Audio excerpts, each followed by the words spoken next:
നമസ്കാരം. Master key അക്കാഡമിയുടെ പുതിയൊരു ക്ലാസ്സിലേക്ക് എല്ലാവർക്കും സ്വാഗതം. CSEB എക്സാമിന്റെ ഡേറ്റ് അടുത്തു വന്നിരിക്കുന്ന ഈ ഒരു സാഹചര്യത്തിൽ നമ്മുടെ സിലബസിലെ ബാങ്കിങ്ങിലെ ഏറ്റവും പ്രധാനപ്പെട്ട കുറച്ച് ടോപ്പിക്കുകൾ, അതിൽ മുൻകാലങ്ങളിൽ ചോദിച്ചിട്ടുള്ള ചോദ്യങ്ങളും അതിന്റെ കുറച്ച് എക്സ്പ്ലനേഷനും കാര്യങ്ങളും ഒക്കെ നമുക്കൊന്ന് നോക്കാം. വളരെ പ്രധാനപ്പെട്ട കുറച്ച് ടോപ്പിക്കുകളാണ് ഉൾപ്പെടുത്തിയിട്ടുള്ളത്. നമുക്ക് നോക്കാം.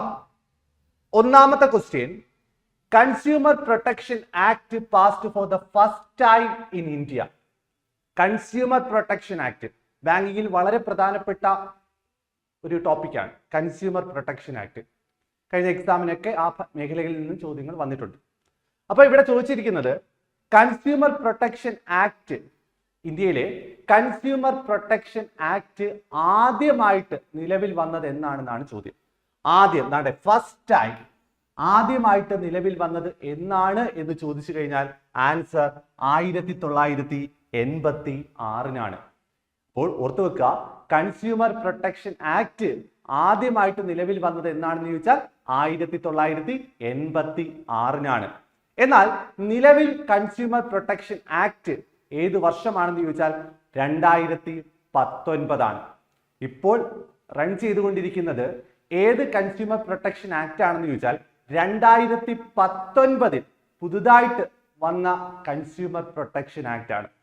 1986 നിലവിൽ വന്ന കൺസ്യൂമർ പ്രൊട്ടക്ഷൻ ആക്ടിനെ പൂർണ്ണമായിട്ടും മാറ്റി, അമെൻമെന്റ് അല്ല, പൂർണ്ണമായിട്ടും ആ നിയമത്തെ മാറ്റി ഒരു പുതിയ നിയമം എന്നുള്ള രീതിയിൽ 2019 കൺസ്യൂമർ പ്രൊട്ടക്ഷൻ ആക്ട് നിലവിൽ വന്നു.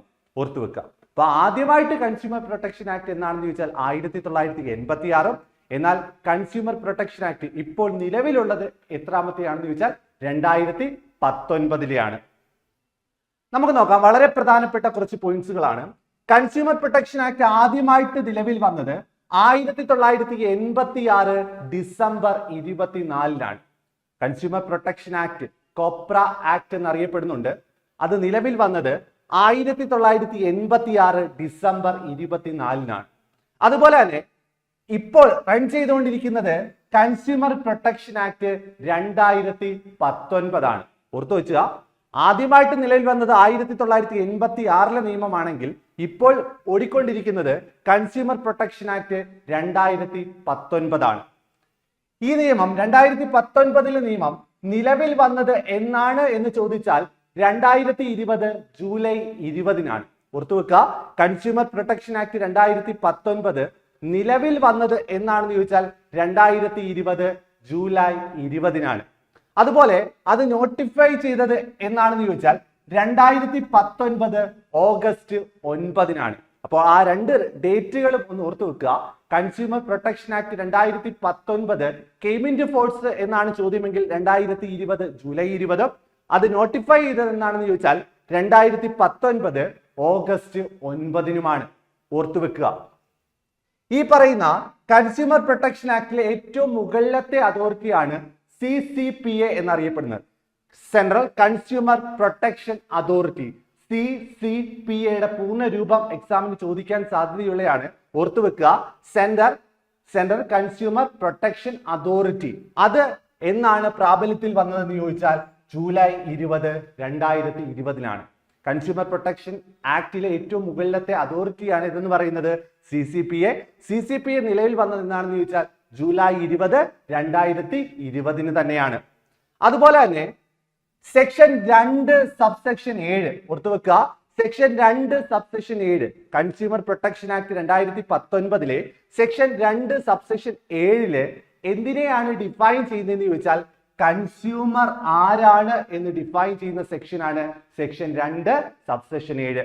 ഓർത്തു വെക്കുക, കൺസ്യൂമർ പ്രൊട്ടക്ഷൻ ആക്ട് 2019 കൺസ്യൂമറിനെ ഡിഫൈൻ ചെയ്യുന്ന സെക്ഷൻ എത്ര ആണെന്ന് ചോദിച്ചാൽ സെക്ഷൻ 2 സബ്സെക്ഷൻ 7. അടുത്തത് സെക്ഷൻ 2 സബ്സെക്ഷൻ 9. ഒന്ന് ഓർത്തു വെച്ചോണം. സെക്ഷൻ 2 സബ്സെക്ഷൻ 9 എന്തിനെ പറ്റിയാണെന്ന് ചോദിച്ചാൽ കൺസ്യൂമേഴ്സിന്റെ റൈറ്റ്സുകളെ പറ്റിയുള്ളതാണ്. ഓക്കെ ആണല്ലോ. കൺസ്യൂമറിന് ചില അവകാശങ്ങളുണ്ട്. ആ അവകാശങ്ങൾ ഏതൊക്കെയാണ് എന്ന് ഡിഫൈൻ ചെയ്തിരിക്കുന്നത് എവിടെയാണ്? Section 2 subsection 9. ഓർത്തു വെക്കാം. ഏതൊക്കെയാണ് കൺസ്യൂമർ റൈറ്റ്? 6 തരത്തിലാണ് കൺസ്യൂമർ റൈറ്റുകൾ ഉള്ളത്. ഏതൊക്കെയാണെന്ന് ഓർത്ത് വെക്കുക, എക്സാമിന് ചിലപ്പോൾ ചോദിക്കാൻ സാധ്യതയുള്ളതാണ്. റൈറ്റ് ടു സേഫ്റ്റി എന്ന് പറയുന്ന ഒരു കൺസ്യൂമർ റൈറ്റ് ആണ്. റൈറ്റ് ടു ബി ഇൻഫോംഡ് എന്ന് പറയുന്ന ഒരു കൺസ്യൂമർ റൈറ്റ് ആണ്. റൈറ്റ് ടു ചൂസ് എന്ന് പറയുന്ന ഒരു കൺസ്യൂമർ റൈറ്റ് ആണ്. റൈറ്റ് ടു ബി ഹേർഡ് എന്ന് പറയുന്ന ഒരു കൺസ്യൂമർ റൈറ്റ് ആണ്. Right to redressal, right to consumer education എന്നിങ്ങനെ 6 കൺസ്യൂമർ റൈറ്റുകളാണ് consumer protection act 2019 section 2 subsection 9 പറയപ്പെടുന്നത്. അപ്പൊ ഓർത്തു വെക്കുക, ആകെ എത്ര കൺസ്യൂമർ റൈറ്റുകൾ ഉണ്ട്? 6 കൺസ്യൂമർ റൈറ്റുകളാണുള്ളത്. 6 എണ്ണവും ഒന്ന് ഓർത്തു വെക്കുക. അടുത്തത് വളരെ പ്രധാനപ്പെട്ടതാണ്. ഇപ്പോൾ നമ്മൾ ഈ പറയുന്ന തർക്ക പരിഹാരത്തിനായിട്ട് നമ്മൾ കൺസ്യൂമർ കോർട്ടുമായിട്ട് ബന്ധപ്പെടാറുണ്ട് അല്ലെ? ഈ പറയുന്ന കൺസ്യൂമറിന്റെ അവകാശങ്ങൾ നേടിയെടുക്കാനുള്ള ഒരു നിയമമാണ് കൺസ്യൂമർ പ്രൊട്ടക്ഷൻ ആക്ട്. അപ്പോൾ അതുമായി ബന്ധപ്പെട്ട് ഏതൊക്കെ പ്രവർത്തന പരിധിയാണ്? 3 ടയറിലാണ്, 3 ടയറിലാണ് ഈ പറയുന്ന കൺസ്യൂമർ പ്രൊട്ടക്ഷൻ അതോറിറ്റി പ്രവർത്തിക്കുന്നത്. District commission, state commission, national commission. അവിടെ ഏതൊക്കെ എത്ര രൂപ വരെയുള്ള പ്രോഡക്റ്റുകൾ അല്ലെങ്കിൽ ഗുഡ്സ് സർവീസുമായി ബന്ധപ്പെട്ട പരാതികളാണ് പോകുന്നത് എന്ന് നമുക്കൊന്ന് നോക്കാം.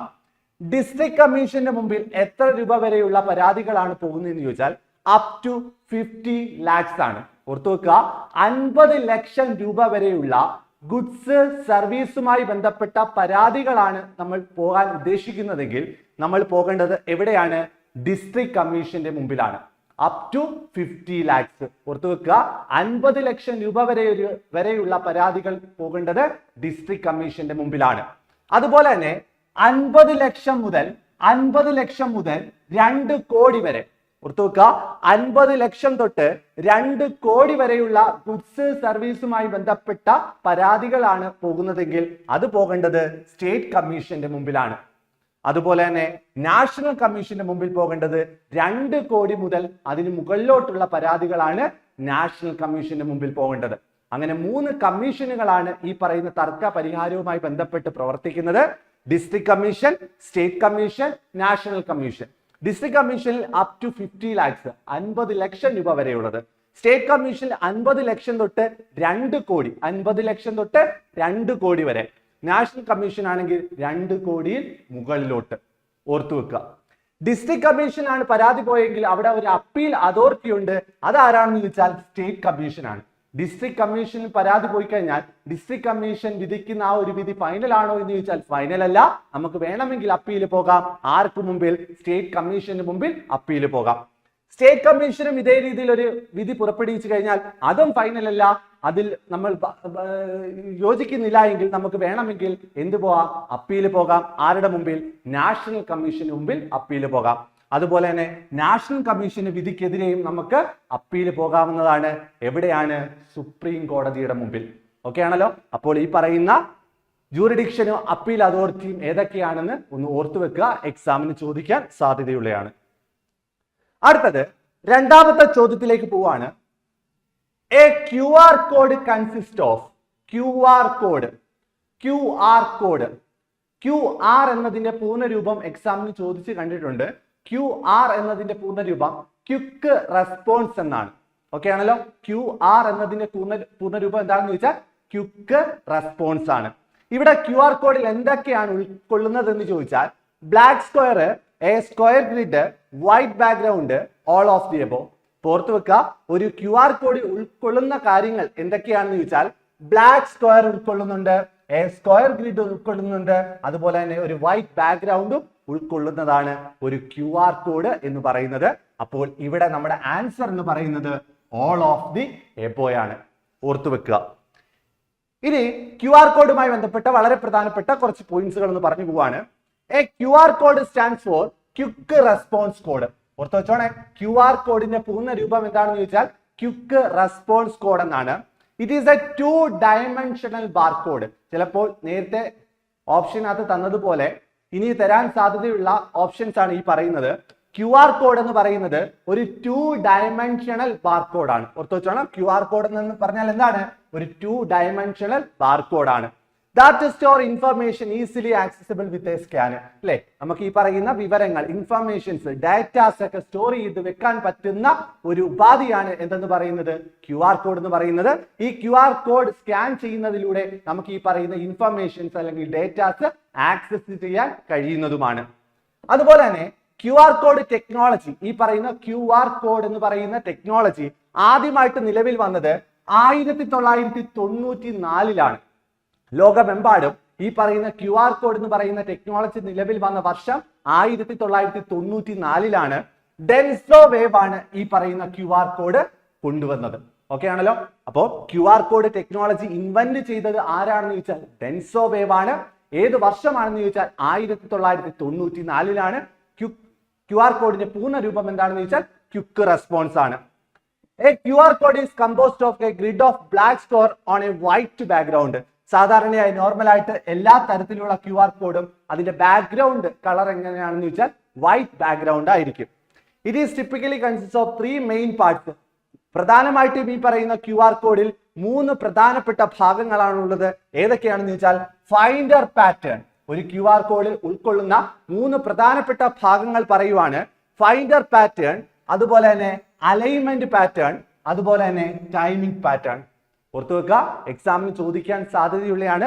ഒരു QR കോഡിലെ പ്രധാനപ്പെട്ട 3 ഭാഗങ്ങൾ ഏതൊക്കെയാണെന്ന് ചോദിച്ചാൽ ഫൈൻഡർ പാറ്റേൺ ഉണ്ട്, അലൈൻമെന്റ് പാറ്റേൺ ഉണ്ട്, ടൈമിംഗ് പാറ്റേൺ ഉണ്ട്. ഈ 3 കാര്യങ്ങളിലൂടെ ഉൾക്കൊള്ളുന്നതാണ് ഒരു QR കോഡ് എന്ന് പറയുന്നത്.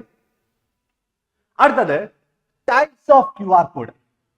QR കോഡിന്റെ തരം, എത്ര തരത്തിലുള്ള QR കോഡുകളാണ് ഉള്ളതെന്ന് ചോദിച്ചാൽ 2 തരത്തിലാണ്. പ്രധാനമായിട്ടും 2 തരത്തിലുള്ള QR കോഡുകളാണുള്ളത്. ഏതൊക്കെയാണെന്ന് ചോദിച്ചാൽ സ്റ്റാറ്റിക് QR കോഡും അതുപോലെ തന്നെ ഡൈനാമിക് QR കോഡും. ഓർത്തു വെക്കുക, സ്റ്റാറ്റിക് QR കോഡും ഡൈനാമിക് QR കോഡും. എന്താണ് സ്റ്റാറ്റിക് QR കോഡ്?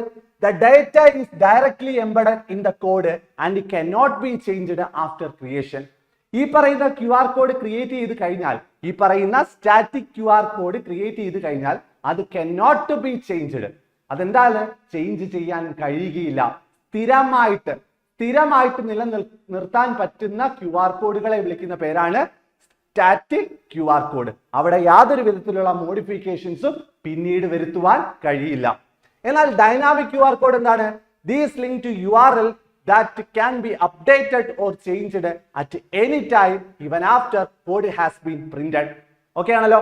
ഈ പറയുന്ന QR code, dynamic QR code create ചെയ്ത് കഴിഞ്ഞാൽ പിന്നീട് എപ്പോൾ വേണമെങ്കിലും അതിൽ എന്തെങ്കിലും തരത്തിലുള്ള മോഡിഫിക്കേഷൻസും അപ്ഡേറ്റും ചേഞ്ചും ഒക്കെ വരുത്താൻ പറ്റുന്ന QR കോഡിനെ വിളിക്കുന്ന പേരാണ് ഡൈനാമിക് QR കോഡ്. അപ്പോൾ QR കോഡ് നിലവിൽ വന്നത് 1994 ഡെൻസോ വേവ് ആണ്. ക്വിക്ക് റെസ്പോൺസ് എന്നാണ്. QR കോഡിന് പ്രധാനമായിട്ടും 3 ഭാഗങ്ങളുണ്ട് എന്ന് പറഞ്ഞു. അതുപോലെ തന്നെ QR കോഡ് 2 തരമാണ്, സ്റ്റാറ്റിക് QR കോഡും ഡൈനാമിക് QR കോഡും. അടുത്ത ചോദ്യം, 3ാമത്തെ ചോദ്യത്തിലേക്ക് കടക്കാണ്. UPI stands for. UPI ഇപ്പൊ നമ്മൾ സാധാരണയായിട്ട് നമ്മൾ ഈ പറയുന്ന ട്രാൻസാക്ഷൻസ്, പേയ്മെന്റുകളൊക്കെ നടത്തുമ്പോൾ നമ്മൾ UPI പേയ്മെന്റുകളാണ് നടത്തുന്നത്. കടയിലൊക്കെ പോകുമ്പോൾ സാധനം വാങ്ങുമ്പോഴൊക്കെ നമ്മൾ UPI ട്രാൻസാക്ഷൻസ് നടത്താറുണ്ട്. ഇവിടെ UPI എന്നതിന്റെ പൂർണ്ണ രൂപം എന്താണെന്നാണ് ചോദിച്ചേക്കുന്നത്.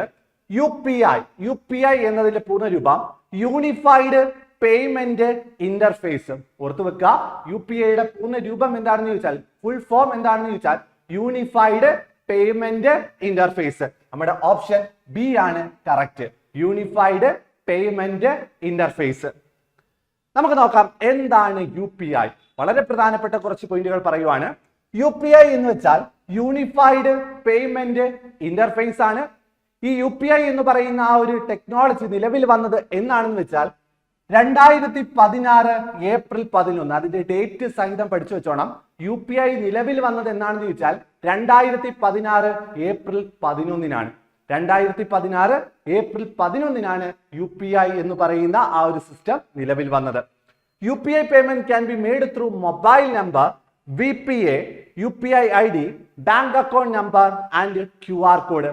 ഓർത്തു വെക്കുക, ഈ പറയുന്ന UPI പേയ്മെന്റുകൾ നമുക്ക് ഏതെല്ലാം രീതികളിൽ നടത്താം എന്ന് ചോദിച്ചാൽ, മൊബൈൽ നമ്പർ, ഒരാളുടെ മൊബൈൽ നമ്പർ ഉണ്ടെങ്കിൽ UPI രജിസ്റ്റർ ചെയ്തിട്ടുള്ള മൊബൈൽ നമ്പർ ഉപയോഗിച്ച് നമുക്ക് ഈ പറയുന്ന UPI പേയ്മെന്റുകൾ നടത്താം. അല്ലെങ്കിൽ ഈ വ്യക്തിയുടെ അല്ലെങ്കിൽ ഒരു വ്യക്തിയുടെ UPI ID ഉണ്ടെങ്കിൽ നമുക്ക് എന്ത് ചെയ്യാം? ഈ പറയുന്ന UPI പേയ്മെന്റുകൾ നടത്താം.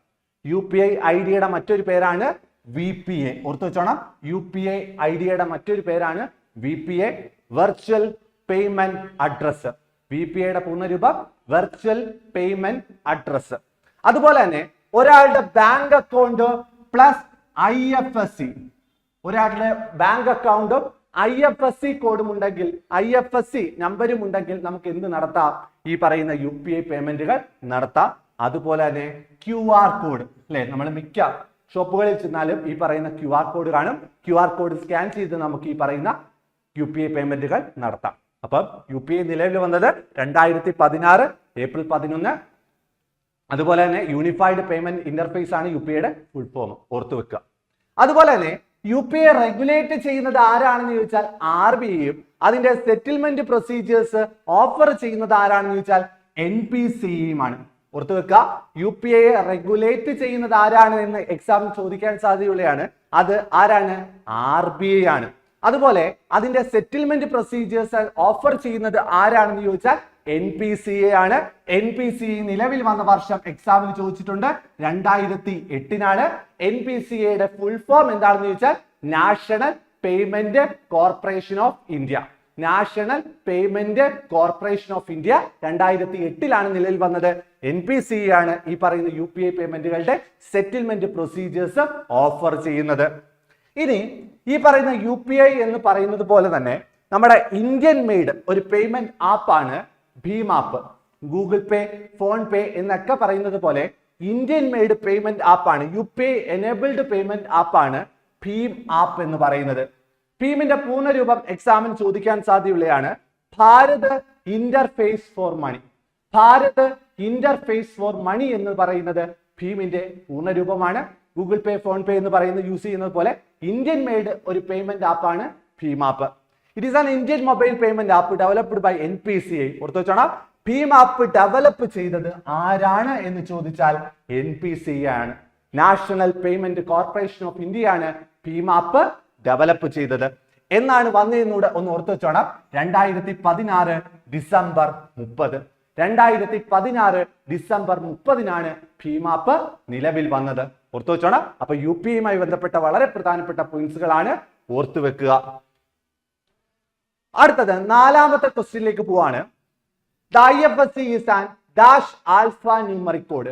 IFSC എന്ന് പറയുന്നത് എന്താണ്?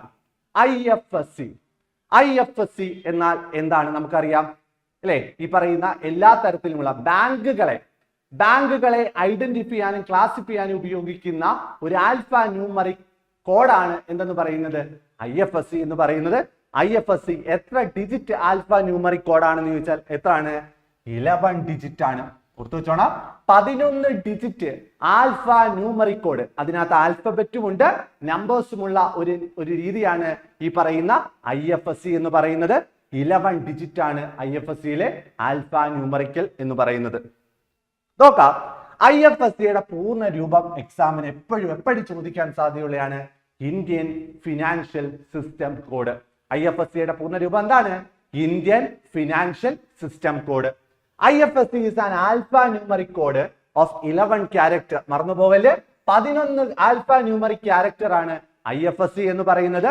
which help to smooth the progress of electronic payment in India. ഇന്ത്യയിലുള്ള ഇലക്ട്രോണിക് പേയ്മെന്റുകളെ സ്മൂത്ത് ആയി നടത്താൻ സഹായിക്കുന്ന ഒരു കോഡാണ് എന്തെന്ന് പറയുന്നത്? IFSC എന്ന് പറയുന്നത്.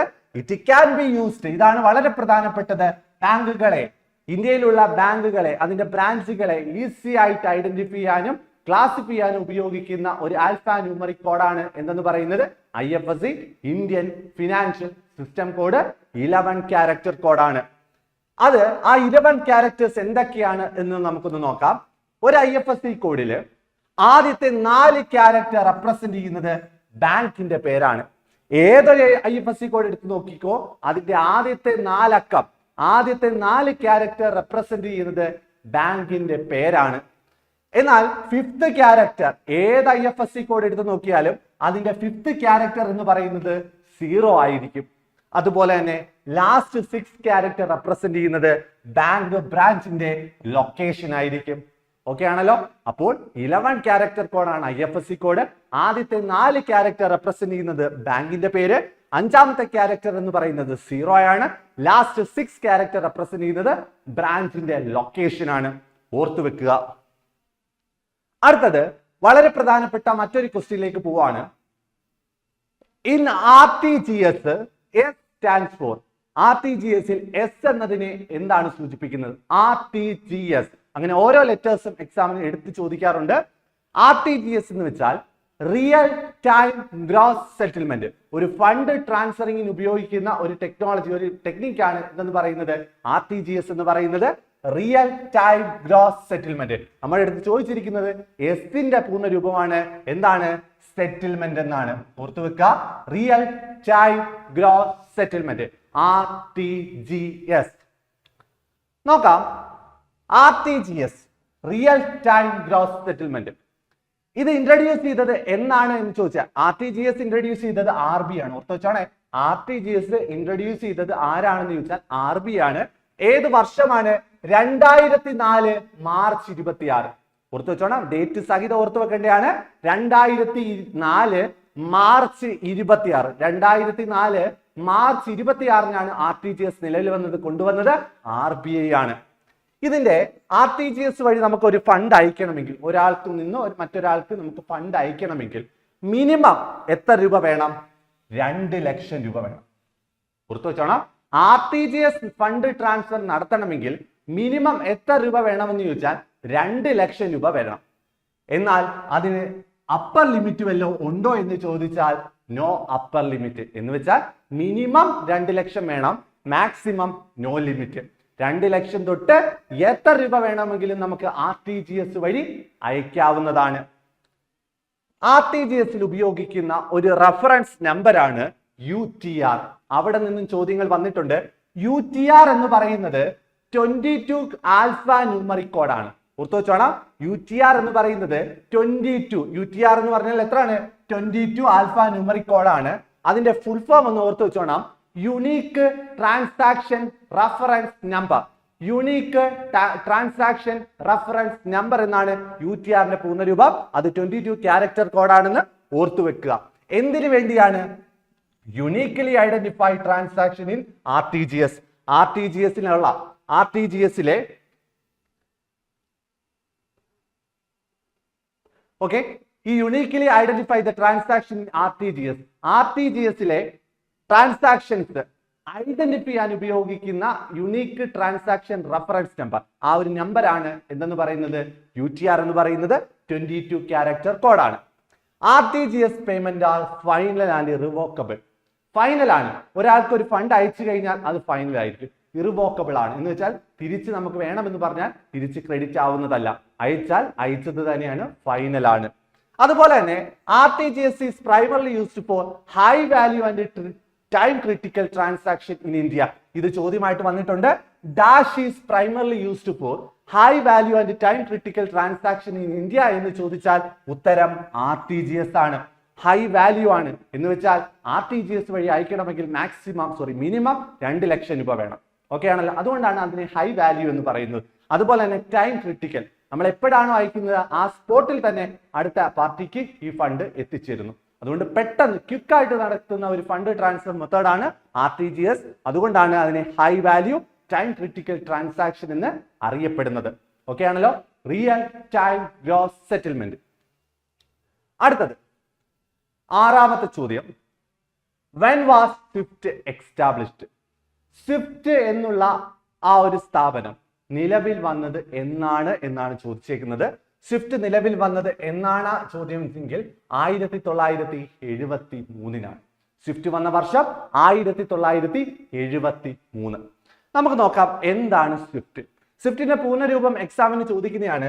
Society for world wide inter bank financial telecommunication. ഓർത്തു വെച്ചോണം. Society for world wide inter bank financial telecommunication എന്നാണ് സ്വിഫ്റ്റിന്റെ പൂർണ്ണരൂപം. സ്വിഫ്റ്റ് എന്ന് പറയുന്ന ഒരു കോപ്പറേറ്റീവ് സൊസൈറ്റിയാണ്. പക്ഷേ ഏത് നിയമപ്രകാരം രജിസ്റ്റർ ചെയ്ത സൊസൈറ്റി ആണെന്ന് ചോദിച്ചാൽ ബെൽജിയം ലോ പ്രകാരം രജിസ്റ്റർ ചെയ്ത ഒരു സൊസൈറ്റി ആണെന്ന് ഓർത്തു വെക്കുക. ഇത് നിലവിൽ വന്നത് ഡേറ്റ് സഹിതം ഓർത്തോണം 1973 മെയ് 3. 1973 മെയ് 3 സ്വിഫ്റ്റ് നിലവിൽ വന്നത്. അതിന്റെ ഹെഡ്ക്വാർട്ടേഴ്സ് ഓർത്തോണം ബ്രസൽസ് ആണ്. ബെൽജിയത്തിലെ ബ്രസൽസിലാണ് ഈ പറയുന്ന സ്വിഫ്റ്റിന്റെ ഹെഡ്ക്വാർട്ടേഴ്സ്. അതൊരു സ്ഥാപനമാണ്, ഒരു സൊസൈറ്റിയാണ്. ഇവിടെ ഈ സൊസൈറ്റി ഏതെങ്കിലും തരത്തിലുള്ള പണം ഇടപാട് നടത്തുന്നുണ്ടോ എന്ന് ചോദിച്ചാൽ യാതൊരു വിധത്തിലുള്ള ഫണ്ട് ട്രാൻസ്ഫർ മെത്തേഡും ചെയ്യുന്നില്ല. മറിച്ച് അവരെന്താ ചെയ്യുന്നത്? It provide network that enable financial institutions world wide to send and receive information about the transaction in secure and reliable way. ഏതെങ്കിലും തരത്തിലുള്ള ഫണ്ട് ട്രാൻസ്ഫറുമായി ബന്ധപ്പെട്ട ഇൻഫർമേഷൻസ് ബാങ്കുകൾ പരസ്പരം കൈമാറുന്നുണ്ടെങ്കിൽ അതിനെ ഒരു സെക്യൂർ ആക്കാൻ, അതിനൊരു സേഫ്റ്റി കൊടുക്കുന്നത് ആരാണെന്ന് ചോദിച്ചാൽ ആരാണ്? സ്വിഫ്റ്റ് ആണ്. അപ്പോൾ സ്വിഫ്റ്റ് വന്നത് എന്താണെന്ന് ചോദിച്ചാൽ 1973 മെയ് 3. സ്വിഫ്റ്റിന്റെ ഹെഡ്ക്വാർട്ടേഴ്സ് ബ്രസൽസ് ആണ്. അതുപോലെ തന്നെ സ്വിഫ്റ്റിന് ഒരു കോഡുണ്ട്. സ്വിഫ്റ്റ് കോഡ് എന്ന് പറയുന്നത് എത്ര ക്യാരക്ടർ കോഡാണെന്ന് ചോദിച്ചാൽ 8 മുതൽ 11 ക്യാരക്ടർ കോഡാണ്. ഓക്കെ ആണല്ലോ? 8 തൊട്ട് 11 ക്യാരക്ടർ കോഡാണ് ഈ പറയുന്ന സ്വിഫ്റ്റ് കോഡ് എന്ന് പറയുന്നത്. ആദ്യത്തെ 4 ക്യാരക്ടർ കാണിക്കുന്നത് അതിന്റെ ബാങ്ക് കോഡാണ്. സ്വിഫ്റ്റ് കോഡിനകത്ത് ആദ്യത്തെ 4 character bank code. Next 2 character represent ചെയ്യുന്നത് കൺട്രി കോഡാണ്. ഓക്കെ ആണല്ലോ? രാജ്യങ്ങൾ തമ്മിൽ ഇന്റർ കൺട്രികൾ അല്ലെ, 2 രാജ്യങ്ങൾ തമ്മിലുള്ള പണമിടപാട് നടത്തുമ്പോൾ അവിടുത്തെ ആ ഒരു സെക്യൂരിറ്റി കൊടുക്കുന്നത്, അതുമായി ബന്ധപ്പെട്ട ഇൻഫർമേഷൻസ് അയക്കുന്ന, ആ ഒരു മെസ്സേജ് അയക്കുന്നത് സ്വിഫ്റ്റ് ആണ്. അതുകൊണ്ട് നെക്സ്റ്റ് 2 ക്യാരക്ടർ റെപ്രസെന്റ് ചെയ്യുന്നത് കൺട്രി കോഡാണ്. ഫോളോയിങ് 2 ക്യാരക്ടർ, അടുത്ത പിന്നീട് വരുന്ന 2 അക്കങ്ങൾ കാണിക്കുന്നത് സിറ്റി കോഡാണ്. ലാസ്റ്റ് 3 ക്യാരക്ടർ റെപ്രസെന്റ് ചെയ്യുന്നത് ബ്രാഞ്ച് കോഡാണ്. ഈ പറയുന്ന ലാസ്റ്റ് 3 ക്യാരക്ടർ ഓപ്ഷനിലാണ്, വേണമെങ്കിൽ ഉപയോഗിക്കാവുന്നതാണ്. അപ്പോൾ സ്വിഫ്റ്റ് കോഡ് എന്ന് പറയുന്നത് 8 മുതൽ 11 ക്യാരക്ടർ കോഡാണെന്ന് ഓർത്തു വെക്കുക. അടുത്ത ചോദ്യത്തിലേക്ക് പോവാണ്.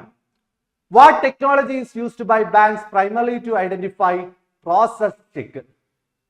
ചെക്ക് പ്രോസസ്സിംഗിന് ഉപയോഗിക്കുന്ന ടെക്നോളജി ഏതാണെന്നാണ് ചോദ്യം. ചെക്ക് പ്രോസസ്സിംഗുമായി ബന്ധപ്പെട്ട് ഉപയോഗിക്കുന്ന ടെക്നോളജി ഓർത്തു വെക്കുക. ചെക്ക് പ്രോസസ്സിംഗ് ആണോ ചോദ്യം?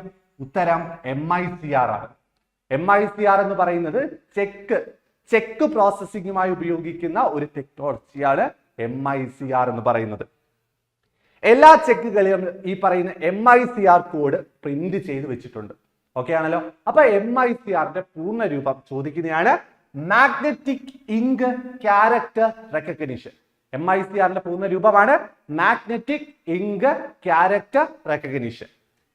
MICR എത്ര ഡിജിറ്റ് കോഡാണെന്ന് ചോദിക്കുന്നതാണ് 9 ഡിജിറ്റ് കോഡ്. ഓക്കെ ആണല്ലോ? MICR എത്ര ഡിജിറ്റ് കോഡാണ്? 9 ഡിജിറ്റ് കോഡാണ്. ഇത് പ്രിന്റ് ചെയ്തിരിക്കുന്നത് ചെക്കിന്റെ ബാക്ക് സൈഡിലാണ്, ചെക്കിന്റെ ബോട്ടം സൈഡിലാണ്. ഒരു ചെക്ക് എടുത്ത് നോക്കിയാൽ ചെക്കിന്റെ താഴ്ഭാഗത്ത് പ്രിന്റ് ചെയ്തിട്ടുള്ള ഒരു നമ്പറാണ്, 9 ഡിജിറ്റ് കോഡാണ് എന്തെന്ന് പറയുന്നത് MICR എന്ന് പറയുന്നത്. ആദ്യത്തെ 3 ഡിജിറ്റ് റെപ്രസെന്റ് ചെയ്യുന്നത് സിറ്റി കോഡും, അടുത്ത 3 ഡിജിറ്റ് റെപ്രസെന്റ് ചെയ്യുന്നത് ബാങ്ക് കോഡും, ലാസ്റ്റ് 3 ഡിജിറ്റ് റെപ്രസെന്റ് ചെയ്യുന്നത് ബ്രാഞ്ച് കോഡുമാണ്. അപ്പോൾ സിറ്റി, ബാങ്ക്, ബ്രാഞ്ച്, ആ ഒരു ഓർഡറിലാണ് 9 കോഡുകൾ ഈ പറയുന്ന MICRൽ ഉപയോഗിച്ചിട്ടുള്ളത്. അതുപോലെ തന്നെ MICR എന്തിനാ ഉപയോഗിച്ചത്? നമ്മൾ ഓൾറെഡി പറഞ്ഞാണ്, speed up the processing of check. Check പ്രോസസിംഗിന് ഉപയോഗിക്കുന്ന ഒരു ടെക്നോളജിയാണ് എന്തെന്ന് പറയുന്നത് MICR എന്ന് പറയുന്നത്. അടുത്ത 8ാമത്തെ ചോദ്യത്തിലേക്ക് കടക്കാണ്. Matured term deposit is classified as. Matured term deposit, matured ആയിട്ടുള്ള ടേം ഡെപ്പോസിറ്റ് ഏത് ക്ലാസിഫിക്കേഷനകത്താണ് ഉൾക്കൊള്ളുന്നത് നോക്കാം. മെച്ചുവർഡ് ടേം ഡെപ്പോസിറ്റ്, മെച്ചുവർ ആയി പോയ ഡെപ്പോസിറ്റ് അല്ലേ? നമുക്കറിയാം ടേം ഡെപ്പോസിറ്റ് അഥവാ ടൈം ഡെപ്പോസിറ്റ് എന്നൊക്കെ അറിയപ്പെടുന്ന ഡെപ്പോസിറ്റ് ഏതാ? ഫിക്സഡ് ഡെപ്പോസിറ്റ് ആണ്. ഫിക്സഡ് ഡെപ്പോസിറ്റ് ആയിട്ട് നമ്മൾ ഒരു എമൗണ്ട് FD ആയിട്ട് ഇട്ട് കഴിഞ്ഞാൽ ആ കാലാവധി കഴിയാതെ നമുക്ക് ആ എമൗണ്ട് എടുക്കാൻ കഴിയില്ല. എടുക്കാം, അങ്ങനെ എടുക്കുകയാണെങ്കിൽ അത് ഒരു പ്രിമച്വർ ക്ലോസിംഗ് ആണ്. അല്ലാതെ കാലാവധി കഴിഞ്ഞു പോകുന്നിടം വരെ നമ്മൾ എന്ത് ചെയ്യണം? അവിടെ അത് ഇട്ടേക്കും. അതിന്റെ ആ ഇൻട്രസ്റ്റും എല്ലാം കണക്കാക്കിയിട്ട് ലാസ്റ്റ് കാലാവധി കഴിയുമ്പോഴാണ് നമുക്ക് ആ പൈസ നമ്മൾ പോയി എടുക്കുന്നത്. ഇവിടെ കാലാവധി കഴിഞ്ഞ ഒരു ഡെപ്പോസിറ്റ്, ഒരു ഫിക്സഡ് ഡെപ്പോസിറ്റ്, അതെന്ത് ക്ലാസിഫിക്കേഷൻ ആണ്ടതാണ് വരുന്നതെന്ന് ചോദിച്ചാൽ ഡിമാൻഡ് ഡെപ്പോസിറ്റ് ആണ്. ഓർത്തു വെച്ചോണം, കാലാവധി കഴിഞ്ഞു കഴിഞ്ഞാൽ എപ്പോ നമ്മൾ ബാങ്കിൽ പോയി ഈ പൈസ ആവശ്യപ്പെട്ടാലും ബാങ്ക് നമുക്ക് തരും. അതാണ് മെച്ചർ ആയിട്ടുള്ള ഒരു ടേം ഡെപ്പോസിറ്റ് എന്ന് പറഞ്ഞാൽ എന്താണ്? ഡിമാൻഡ് ഡെപ്പോസിറ്റിന്റെ ക്ലാസിഫിക്കേഷനിൽ ഉൾപ്പെടുത്താവുന്നതാണ്. നോക്കാം ഫിക്സഡ് ഡെപ്പോസിറ്റുമായി ബന്ധപ്പെട്ട വളരെ പ്രധാനപ്പെട്ട കുറച്ച് points. Time deposit, term deposit എന്നൊക്കെ അറിയപ്പെടുന്നത് എന്താണ്? Fixed deposit. ഓർത്തു വെച്ചോണം, ടൈം ഡെപ്പോസിറ്റ്, ടേം ഡെപ്പോസിറ്റ് എന്നറിയപ്പെടുന്നത് ഫിക്സഡ് ഡെപ്പോസിറ്റ് ആണ്. A customer deposit a fixed amount of money for a fixed period of time with a fixed rate of interest. ഒരു fixed ആയിട്ടുള്ള amount ഒരു fixed പീരീഡിലേക്ക് ഒരു fixed rate of ഇൻട്രസ്റ്റിൽ നിക്ഷേപിക്കുകയാണെങ്കിൽ അതിനെ വിളിക്കുന്ന പേരാണ് fixed deposit എന്ന് പറയുന്നത്. A fixed deposit is a contractual liability of a bank entered into with the depositor to pay at a fixed future date at the amount of money deposited plus interest accrued. ഈ പറയുന്ന ഒരു fixed പീരീഡിലേക്കാണ് നമ്മൾ ഇടുന്നത്. അങ്ങനെ fixed പീരീഡിലേക്ക് ഇടുമ്പോൾ ആ period കഴിഞ്ഞാൽ നമുക്ക് ഈ പറയുന്ന പ്രിൻസിപ്പൽ എമൗണ്ടും അതോടൊപ്പം തന്നെ അതിന്റെ ഇൻട്രസ്റ്റും എല്ലാം കൂടെ കൂട്ടി നമുക്ക് ആ amount തിരിച്ചെടുക്കാവുന്നതാണ്. The depositor can withdraw the money from the bank only after the expiry of the agreed period. ഈ പറയുന്ന ഡെപ്പോസിറ്ററിന് എപ്പോഴാണ് ഈ പറയുന്ന FD ക്ലോസ് ചെയ്യാൻ പറ്റുന്നതെന്ന് ചോദിച്ചാൽ അതിന്റെ മെച്യൂരിറ്റി അവസാനിക്കുമ്പോഴാണ്. അല്ലാതെ വേണമെങ്കിൽ നമുക്ക് എടുക്കാം, അത് പ്രിമച്വർ ക്ലോസിംഗ് ആണ്. കാലാവധി തീരുന്നതിന് മുമ്പ് നമ്മൾ FD ക്ലോസ് ചെയ്യുന്നതിനെ പറയുന്ന പേരാണ് പ്രിമച്വർ ക്ലോസിംഗ്. അവിടെ ഈ പറയുന്ന ഇൻട്രസ്റ്റ് ഏതാണ്ടൊക്കെ ഇളവുകൾ കുറവൊക്കെ സംഭവിക്കാൻ സാധ്യതയുള്ളതാണ്. ഇനി cheque system is not allowed this account. നമുക്കറിയാം FDക്കകത്ത് ചെക്ക് സിസ്റ്റം ഇല്ല. ചെക്കിന്റെ ആവശ്യമുണ്ടോ? നമ്മൾ എപ്പോഴും പൈസ പോയി ആവശ്യപ്പെടാവുന്നതാണോ FD എന്ന് പറയുന്നത്? അല്ല. അതുകൊണ്ട് ചെക്ക് അവിടെ പ്രൊവൈഡ് ചെയ്യുന്നില്ല, പാസ്ബുക്കും പ്രൊവൈഡ് ചെയ്യുന്നില്ല, പാസ്ബുക്കും അവിടെ തരുന്നില്ല. മറിച്ച് അവിടെ എന്തുണ്ട്? ഈ പറയുന്ന FDR എന്ന് പറയുന്ന ഒരു പേപ്പർ ഇഷ്യൂ ചെയ്യുന്നുണ്ട്. ഓക്കെ ആണല്ലോ?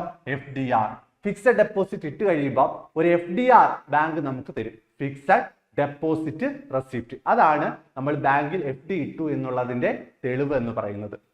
അതുപോലെ no introduction is required for opening fixed deposit account. Okay ആണല്ലോ? അവിടെ ഇൻട്രൊഡക്ഷൻ, ലെറ്റർ ഓഫ് ഇൻട്രൊഡക്ഷൻ, ഒരു അക്കൗണ്ട് ഓപ്പൺ ചെയ്യുമ്പോൾ നമ്മൾ ഒരു ലെറ്റർ ഓഫ് ഇൻട്രൊഡക്ഷൻ ഹാജരാക്കേണ്ടതായിട്ടുണ്ട്. ഈ FDയുടെ കേസിൽ ഈ പറയുന്ന ലെറ്റർ ഓഫ് ഇൻട്രൊഡക്ഷൻ ആവശ്യമില്ല. അതുപോലെ തന്നെ high cost deposit, high cost deposit എന്നറിയപ്പെടുന്ന ഡെപ്പോസിറ്റ് ആണ് ഫിക്സഡ് ഡെപ്പോസിറ്റ്. കാരണം മറ്റ് ഡെപ്പോസിറ്റുകളെ വെച്ച് നോക്കുമ്പോൾ നല്ല പോലെ ഇൻട്രസ്റ്റ് കിട്ടുന്ന ഡെപ്പോസിറ്റ് ആണ് ഫിക്സഡ് ഡെപ്പോസിറ്റ്. ഓക്കെ ആണല്ലോ? ഇൻട്രസ്റ്റ് കൂടുതൽ കിട്ടുന്ന ഡെപ്പോസിറ്റ് ഏതാണ്? Fixed deposit. അതുകൊണ്ട് ഹൈ കോസ്റ്റ് ഡെപ്പോസിറ്റ് എന്നറിയപ്പെടുന്നത് ഫിക്സഡ് ഡെപ്പോസിറ്റ് ആണ്. ഇൻട്രസ്റ്റ്, FDയുടെ ഇൻട്രസ്റ്റ് കാൽക്കുലേറ്റ് ചെയ്യുന്നത് ക്വാർട്ടർലി ബേസിലാണ്. ഓർത്തു വെച്ചോണം, FDയുടെ ഇൻട്രസ്റ്റ് കാൽക്കുലേറ്റ് ചെയ്യുന്നത് ക്വാർട്ടർലി ബേസിലാണ്. അതുപോലെ തന്നെ FD നമുക്ക് എങ്ങനെയൊക്കെ ഇടാം? മിനിമം 7 ദിവസത്തിലേക്കും മാക്സിമം 10 വർഷത്തിലേക്കും നമുക്ക് FD നിക്ഷേപിക്കാവുന്നതാണ്. 7 ദിവസത്തിന് മുമ്പ് നമ്മൾ പ്രിമച്വർ ക്ലോസിംഗ് നടത്തി കഴിഞ്ഞാൽ യാതൊരു വിധത്തിലുള്ള ഇൻട്രസ്റ്റ് നമുക്ക് ലഭിക്കില്ല. അതുകൊണ്ട് മിനിമം 7 ദിവസമെങ്കിലും നമ്മൾ ബാങ്കിൽ FD ആയിട്ട് ഇട്ടാൽ മാത്രമേ നമുക്ക് ഇൻട്രസ്റ്റ് ലഭിക്കുകയുള്ളൂ. മിനിമം പീരീഡ്, ഈ പറയുന്ന FDയുടെ മിനിമം പീരീഡ് 7 ദിവസവും മാക്സിമം 10 വർഷവുമാണ്. എന്നാൽ കോപ്പറേറ്റീവ് സൊസൈറ്റികളിലാണെങ്കിൽ ഈ പറയുന്ന FDയുടെ കാലാവധി മിനിമം 15 ദിവസമാണ്. ഓർത്തു വെക്കുക. അതുപോലെ തന്നെ ഞാൻ പറഞ്ഞു FD ഡെപ്പോസിറ്റ് ഓപ്പൺ ചെയ്ത individual name joint account. Individual ആയിട്ടും ജോയിന്റ് ആയിട്ടും നമുക്ക് ഈ പറയുന്ന FD ഓപ്പൺ ചെയ്യാവുന്നതാണ്. For acknowledgement of receipt the bank issue a fixed deposit receipt. ഞാൻ പറഞ്ഞു FD ഇട്ടതിന്റെ തെളിവായിട്ട് ബാങ്ക് നമുക്ക് ഇഷ്യൂ ചെയ്യുന്നതാണ് FDR അഥവാ ഫിക്സഡ് ഡെപ്പോസിറ്റ് റെസിപ്റ്റ്. അതുപോലെ it contains the amount of deposit, the period of deposit, name of deposit, rate of interest, maturity date. ഈ പറയുന്ന FDRൽ എന്തൊക്കെ കണ്ടന്റുകളാണ് ഉൾപ്പെടുത്തിയിട്ടുള്ളതെന്ന് ചോദിച്ചാൽ ഡെപ്പോസിറ്ററിന്റെ എമൗണ്ട് എത്ര ആണെന്ന് രേഖപ്പെടുത്തിയിട്ടുണ്ട്. അതുപോലെ തന്നെ പീരീഡ് ഓഫ് ഡെപ്പോസിറ്റ്, എത്ര നാളത്തേക്കാണ് ഇട്ടേക്കുന്നതെന്ന് പറയുന്നുണ്ട്. അതുപോലെ തന്നെ ഡെപ്പോസിറ്ററിന്റെ പേര് അതിനകത്ത് മെൻഷൻ ചെയ്യുന്നുണ്ട്. ഇൻട്രസ്റ്റ് എത്ര ശതമാനമാണ് ഇൻട്രസ്റ്റ് നമുക്ക് അതിൽ നിന്ന് ലഭിക്കുന്നതെന്ന് മെൻഷൻ ചെയ്തിട്ടുണ്ട്.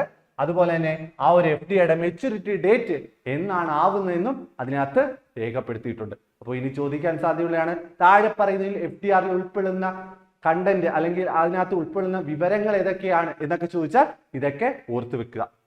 അതുപോലെ തന്നെ it is not a negotiable instrument and it is not transferred by endorsement. നമ്മുടെ കയ്യിലുള്ള FDR അത് മറ്റൊരാൾക്ക് ട്രാൻസ്ഫർ ചെയ്യാൻ പറ്റുമോ എന്ന് ചോദിച്ചാൽ ട്രാൻസ്ഫർ ചെയ്യാൻ കഴിയില്ല.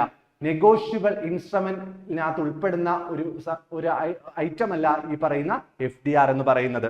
ഓക്കെ ആണല്ലോ. അതുപോലെ തന്നെ FDR is lost the banker pay the amount to the customer. FDR only after executing an indemnity bond. FDR ഏതെങ്കിലും സാഹചര്യത്തിൽ നമ്മുടെ കയ്യിൽ നിന്ന് നഷ്ടപ്പെട്ട് കഴിഞ്ഞാൽ ഡ്യൂപ്ലിക്കേറ്റ് FDR ബാങ്ക് ഇഷ്യൂ ചെയ്യുന്നുണ്ട്.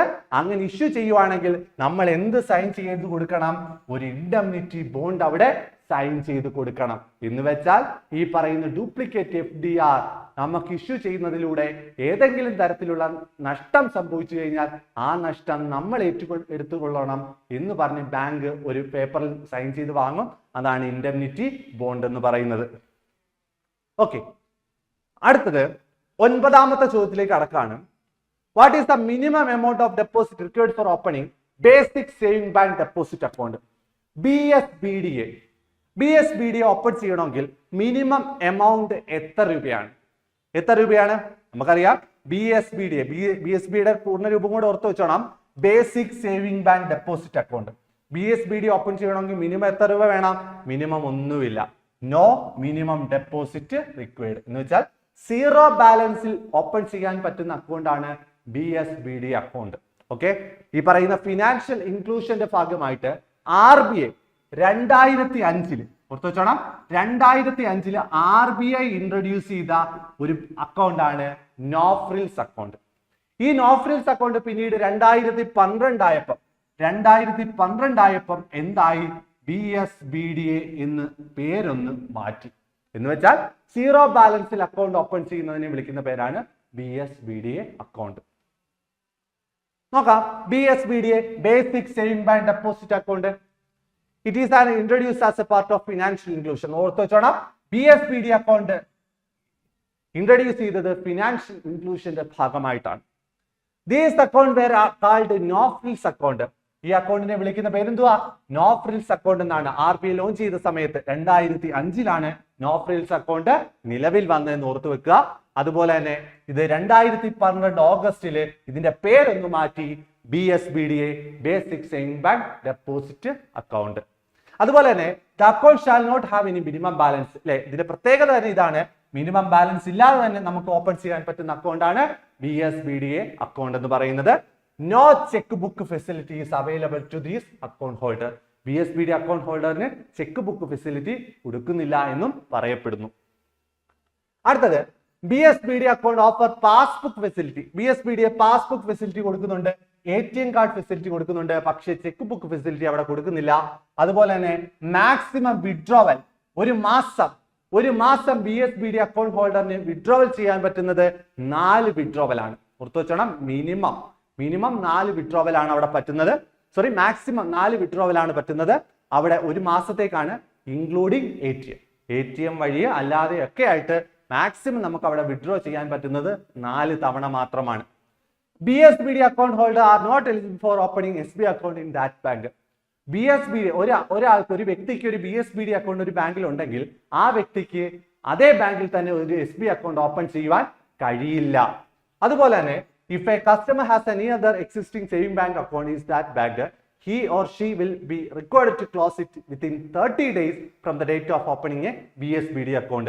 ഒരു വ്യക്തിക്ക് ആ ഒരു ബാങ്കിൽ ഒരു SBI അക്കൗണ്ട് ഉണ്ടെന്ന് കരുതുക. ആ വ്യക്തിക്ക് ആ ബാങ്കിൽ തന്നെ ഒരു BSBD അക്കൗണ്ട് ഓപ്പൺ ചെയ്യണമെങ്കിൽ ആ നിലവിലുള്ള SBI അക്കൗണ്ട് ക്ലോസ് ചെയ്ത് 30 ദിവസം കഴിഞ്ഞതിന് ശേഷം മാത്രമേ ആ വ്യക്തിക്ക് അവിടെ ഒരു BSBD അക്കൗണ്ട് ഓപ്പൺ ചെയ്യുവാൻ കഴിയുകയുള്ളൂ. അതുപോലെ തന്നെ BSBD account holder are eligible to open term deposit, recurring deposit, etc. account in the bank where one holder BSBDA. ഈ പറയുന്ന BSBD അക്കൗണ്ട് ഹോൾഡറിന് എന്തൊക്കെയാ? ഈ പറയുന്ന FDയും RDയും ഒക്കെ ഓപ്പൺ ചെയ്യാവുന്നതാണ്.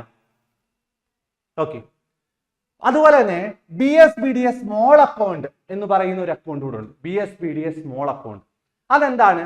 BSBDA can also be opened with a simplified KYC norm and such account will be treated as BSBDA small account.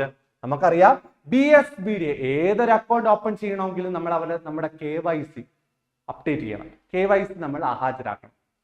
KYC ഇല്ലാതെ നമുക്ക് account open ചെയ്യാൻ പറ്റുന്നുണ്ടെങ്കിൽ അത് ഏത് അക്കൗണ്ട് ആണെന്ന് ചോദിച്ചാൽ BSBDA സ്മോൾ അക്കൗണ്ട് ആണ്. ഓക്കെ ആണല്ലോ. KYC ഇല്ലാതെ ഓപ്പൺ ചെയ്യാൻ പറ്റുന്ന ഒരു അക്കൗണ്ട് ആണ് BSBDA സ്മോൾ അക്കൗണ്ട്. അത് ഈ സ്മോൾ അക്കൗണ്ടിന്റെ വാലിഡിറ്റി എന്ന് പറയുന്നത് 12 മാസമാണ്. ഓക്കെ ആണല്ലോ. 12 മാസം വരെ നമുക്ക് ഈ പറയുന്ന BSBD സ്മോൾ അക്കൗണ്ട് KYC ഇല്ലാതെ ഉപയോഗിക്കാവുന്നതാണ്. പക്ഷേ വേണമെങ്കിൽ ഒരു 12 മാസം കൂടെ അവർ എക്സ്റ്റെൻഡ് ചെയ്ത് തരും. ഏത് സാഹചര്യത്തിൽ നമ്മൾ KYCക്ക് വേണ്ടിയുള്ള ആപ്ലിക്കേഷൻ കൊടുത്തു, അതിന്റെ തെളിവ് കാര്യങ്ങൾ ബാങ്കിന് കൊടുക്കാമെങ്കിൽ നമുക്ക് ഈ പറയുന്ന KYCയുമായി ബന്ധപ്പെട്ട OVD ഉണ്ട്, ഒഫീഷ്യൽ വാലിഡ് ഡോക്യുമെന്റ് ഉണ്ട്, അതൊക്കെ നമുക്ക് വഴിയെ പറയാം. അപ്പൊ ഈ പറയുന്ന OVD ഏതെങ്കിലും പാസ്പോർട്ട് ആയിക്കോട്ടെ, ഇവിടെ പറയുന്നുണ്ട് OVD അഥവാ ഒഫീഷ്യൽ വാലിഡ് ഡോക്യുമെന്റ്. KYCയുമായി ബന്ധപ്പെട്ട് നമ്മൾ ഒഫീഷ്യൽ വാലിഡ് ഡോക്യുമെന്റ് നമ്മൾ കൊടുക്കാറുണ്ട്. ഏതൊക്കെയാണെന്ന് ചോദിച്ചാൽ പാസ്പോർട്ട് എന്ന് പറയുന്നത് ഒരു ഒഫീഷ്യൽ വാലിഡ് ഡോക്യുമെന്റ് ആണ്. അതുപോലെ തന്നെ NREGA national rural employment guarantee act പ്രകാരമുള്ള ജോബ് കാർഡ് ഒരു ഒഫീഷ്യൽ വാലിഡ് ഡോക്യുമെന്റ് ആണ്. അതുപോലെ തന്നെ വോട്ടർ ID ഒരു OVD ആണ്. അതുപോലെ തന്നെ driving licence, Aadhaar card, letter issued by the national population register. National population register issue ചെയ്യുന്ന letter, Aadhaar card, driving licence, voter ID, അതുപോലെ തന്നെ NREGA ജോബ് കാർഡ്, പാസ്പോർട്ട്, ഇത്രയുമാണ് KYCക്ക് വേണ്ടി നമ്മൾ ഹാജരാക്കേണ്ട ഒഫീഷ്യൽ വാലിഡ് ഡോക്യുമെന്റ്. ഓക്കെ ആണല്ലോ. ഇതിനകത്ത് എന്ത് ഉൾപ്പെടുന്നില്ല? Pan, permanent account number, pan card അവിടെ ഉൾപ്പെടുന്നില്ല. പാൻ കാർഡ് എന്തല്ല? ഒരു ഒഫീഷ്യൽ വാലിഡ് ഡോക്യുമെന്റ് അല്ല. ഓക്കെ ആണല്ലോ. അപ്പൊ ഇതിലേതെങ്കിലും ഒരു ഡോക്യുമെന്റ് കിട്ടാൻ വേണ്ടി നമ്മൾ അപേക്ഷ കൊടുത്തിട്ടുണ്ട്, കിട്ടാൻ സമയമെടുക്കും. അതുമായി ബന്ധപ്പെട്ട രേഖകൾ നമ്മൾ ബാങ്കിൽ ഹാജരാക്കുകയാണെങ്കിൽ വേണമെങ്കിൽ ഒരു 12 മാസം കൂടെ ഈ പറയുന്ന BSBD അക്കൗണ്ട് എക്സ്റ്റെൻഡ് ചെയ്ത് തരും. ഓക്കെ. അടുത്തത്, a deposit is treated as unclaimed matured deposit after a period of. ഒരു ഡെപ്പോസിറ്റ് അൺക്ലെയിംഡ് മെച്ചുവേർഡ് ഡെപ്പോസിറ്റ് ആവുന്നത് എന്നു മുതലാണെന്ന് ചോദിച്ചാൽ 10 years after maturity. ഉത്തരം ഓർത്ത് വെച്ചോണം, 10 years after maturity. ഒരു അക്കൗണ്ടിലെ എമൗണ്ട്, ഒരു അക്കൗണ്ട് 10 വർഷമായിട്ടും യാതൊരുവിധ ഓപ്പറേഷനും ഇല്ല എങ്കിൽ ആ അക്കൗണ്ടിന് നമ്മൾ വിളിക്കുന്ന പേരാണ് unclaimed matured deposit. Unclaimed matured deposit 10 വർഷമായിട്ടും യാതൊരു ഓപ്പറേഷനും ഇല്ലാതെ അക്കൗണ്ടിനെ വിളിക്കുന്ന പേരാണ് അൺക്ലെയിംഡ് മെച്ചുവേർഡ് ഡെപ്പോസിറ്റ് അക്കൗണ്ട്. നോക്കാം, ഇനാക്റ്റീവ്, ഇനോപ്പറേറ്റീവ്, അൺക്ലെയിംഡ് ഡെപ്പോസിറ്റ് ഇതൊക്കെ എന്താണെന്നൊന്ന് നോക്കാം. If a savings account, current account have not to be made any transaction in the account for a period of 1 year, then the account is considered to be inactive account. ഓർത്തു വെച്ചോണം, ഒരു SB account ആയിക്കോട്ടെ, ഒരു current account ആയിക്കോട്ടെ, ആ അക്കൗണ്ടുകൾ ഒരു വർഷമായിട്ടും, ഓർത്തു വെച്ചോണം, ഒരു വർഷമായിട്ട് യാതൊരുവിധ ട്രാൻസാക്ഷനും ഇല്ലാതെ കിടക്കുകയാണെങ്കിൽ ആ അക്കൗണ്ടിന് നമ്മൾ വിളിക്കുന്ന പേര് ഇനാക്റ്റീവ് അക്കൗണ്ട്. ഓർത്തു വെച്ചോണം, ഒരു വർഷമായിട്ട് യാതൊരു ഓപ്പറേഷനും ഇല്ലെങ്കിൽ ആ അക്കൗണ്ടിന് വിളിക്കുന്ന പേര് ഇനാക്റ്റീവ് അക്കൗണ്ട്. എന്നാൽ ഈ പറഞ്ഞ SB അക്കൗണ്ട്, CA അക്കൗണ്ട് ഒക്കെ 2 വർഷമായിട്ടും, ഓർത്തു വെച്ചോണം, പീരീഡ് ഓഫ് 2 years, 2 വർഷമായിട്ട് യാതൊരുവിധ ഓപ്പറേഷനും ഇല്ല എങ്കിൽ ആ അക്കൗണ്ടിനെ വിളിക്കുന്ന പേരാണ് ഇനോപ്പറേറ്റീവ് അക്കൗണ്ട്. ഓർത്തു വെച്ചോണം, ഇനോപ്പറേറ്റീവ് അക്കൗണ്ട്. 1 വർഷമാണെങ്കിൽ അത് ഇനാക്റ്റീവ് അക്കൗണ്ട്, 2 വർഷമാണെങ്കിൽ ഇനോപ്പറേറ്റീവ് അക്കൗണ്ട്. ഇനോപ്പറേറ്റീവ് അക്കൗണ്ടിന്റെ മറ്റൊരു പേരാണ് ഡോർമെന്റ് അക്കൗണ്ട്. ഇനോപ്പറേറ്റീവ് അക്കൗണ്ടിന്റെ മറ്റൊരു പേരാണ് ഡോർമെന്റ് അക്കൗണ്ട്. ഓർത്തു വെക്കുക. അതുപോലെ തന്നെ account with no transaction for lost 10 years, 10 വർഷമായിട്ട് യാതൊരുവിധ ഓപ്പറേഷനും ഇല്ലാതെ കിടക്കുന്ന അക്കൗണ്ടിനെ വിളിക്കുന്ന പേരാണ് അൺക്ലെയിംഡ് ഡെപ്പോസിറ്റ് അക്കൗണ്ട്. ഓർത്തു വെച്ചോണം, അൺക്ലെയിംഡ് ഡെപ്പോസിറ്റ് അക്കൗണ്ട് എന്ന് വിളിക്കുന്നത് 10 വർഷമായിട്ട് യാതൊരുവിധ ഓപ്പറേഷനും ഇല്ലാതെ കിടക്കുന്ന അക്കൗണ്ടുകളാണ്. If a bank account remains inoperative for a period of 10 years, the money can be transferred to DEF account. അങ്ങനെ 10 വർഷമായിട്ട് യാതൊരുവിധ ഓപ്പറേഷനും ഇല്ലാതെ കിടക്കുന്ന അക്കൗണ്ടിലെ എമൗണ്ട് പിന്നീട് RBIയുടെ കൺട്രോളിലുള്ള, RBIയുടെ ഒരു അക്കൗണ്ട് ആയിട്ടുള്ള DEF അക്കൗണ്ടിലോട്ട് ബാങ്കുകൾ ട്രാൻസ്ഫർ ചെയ്യും.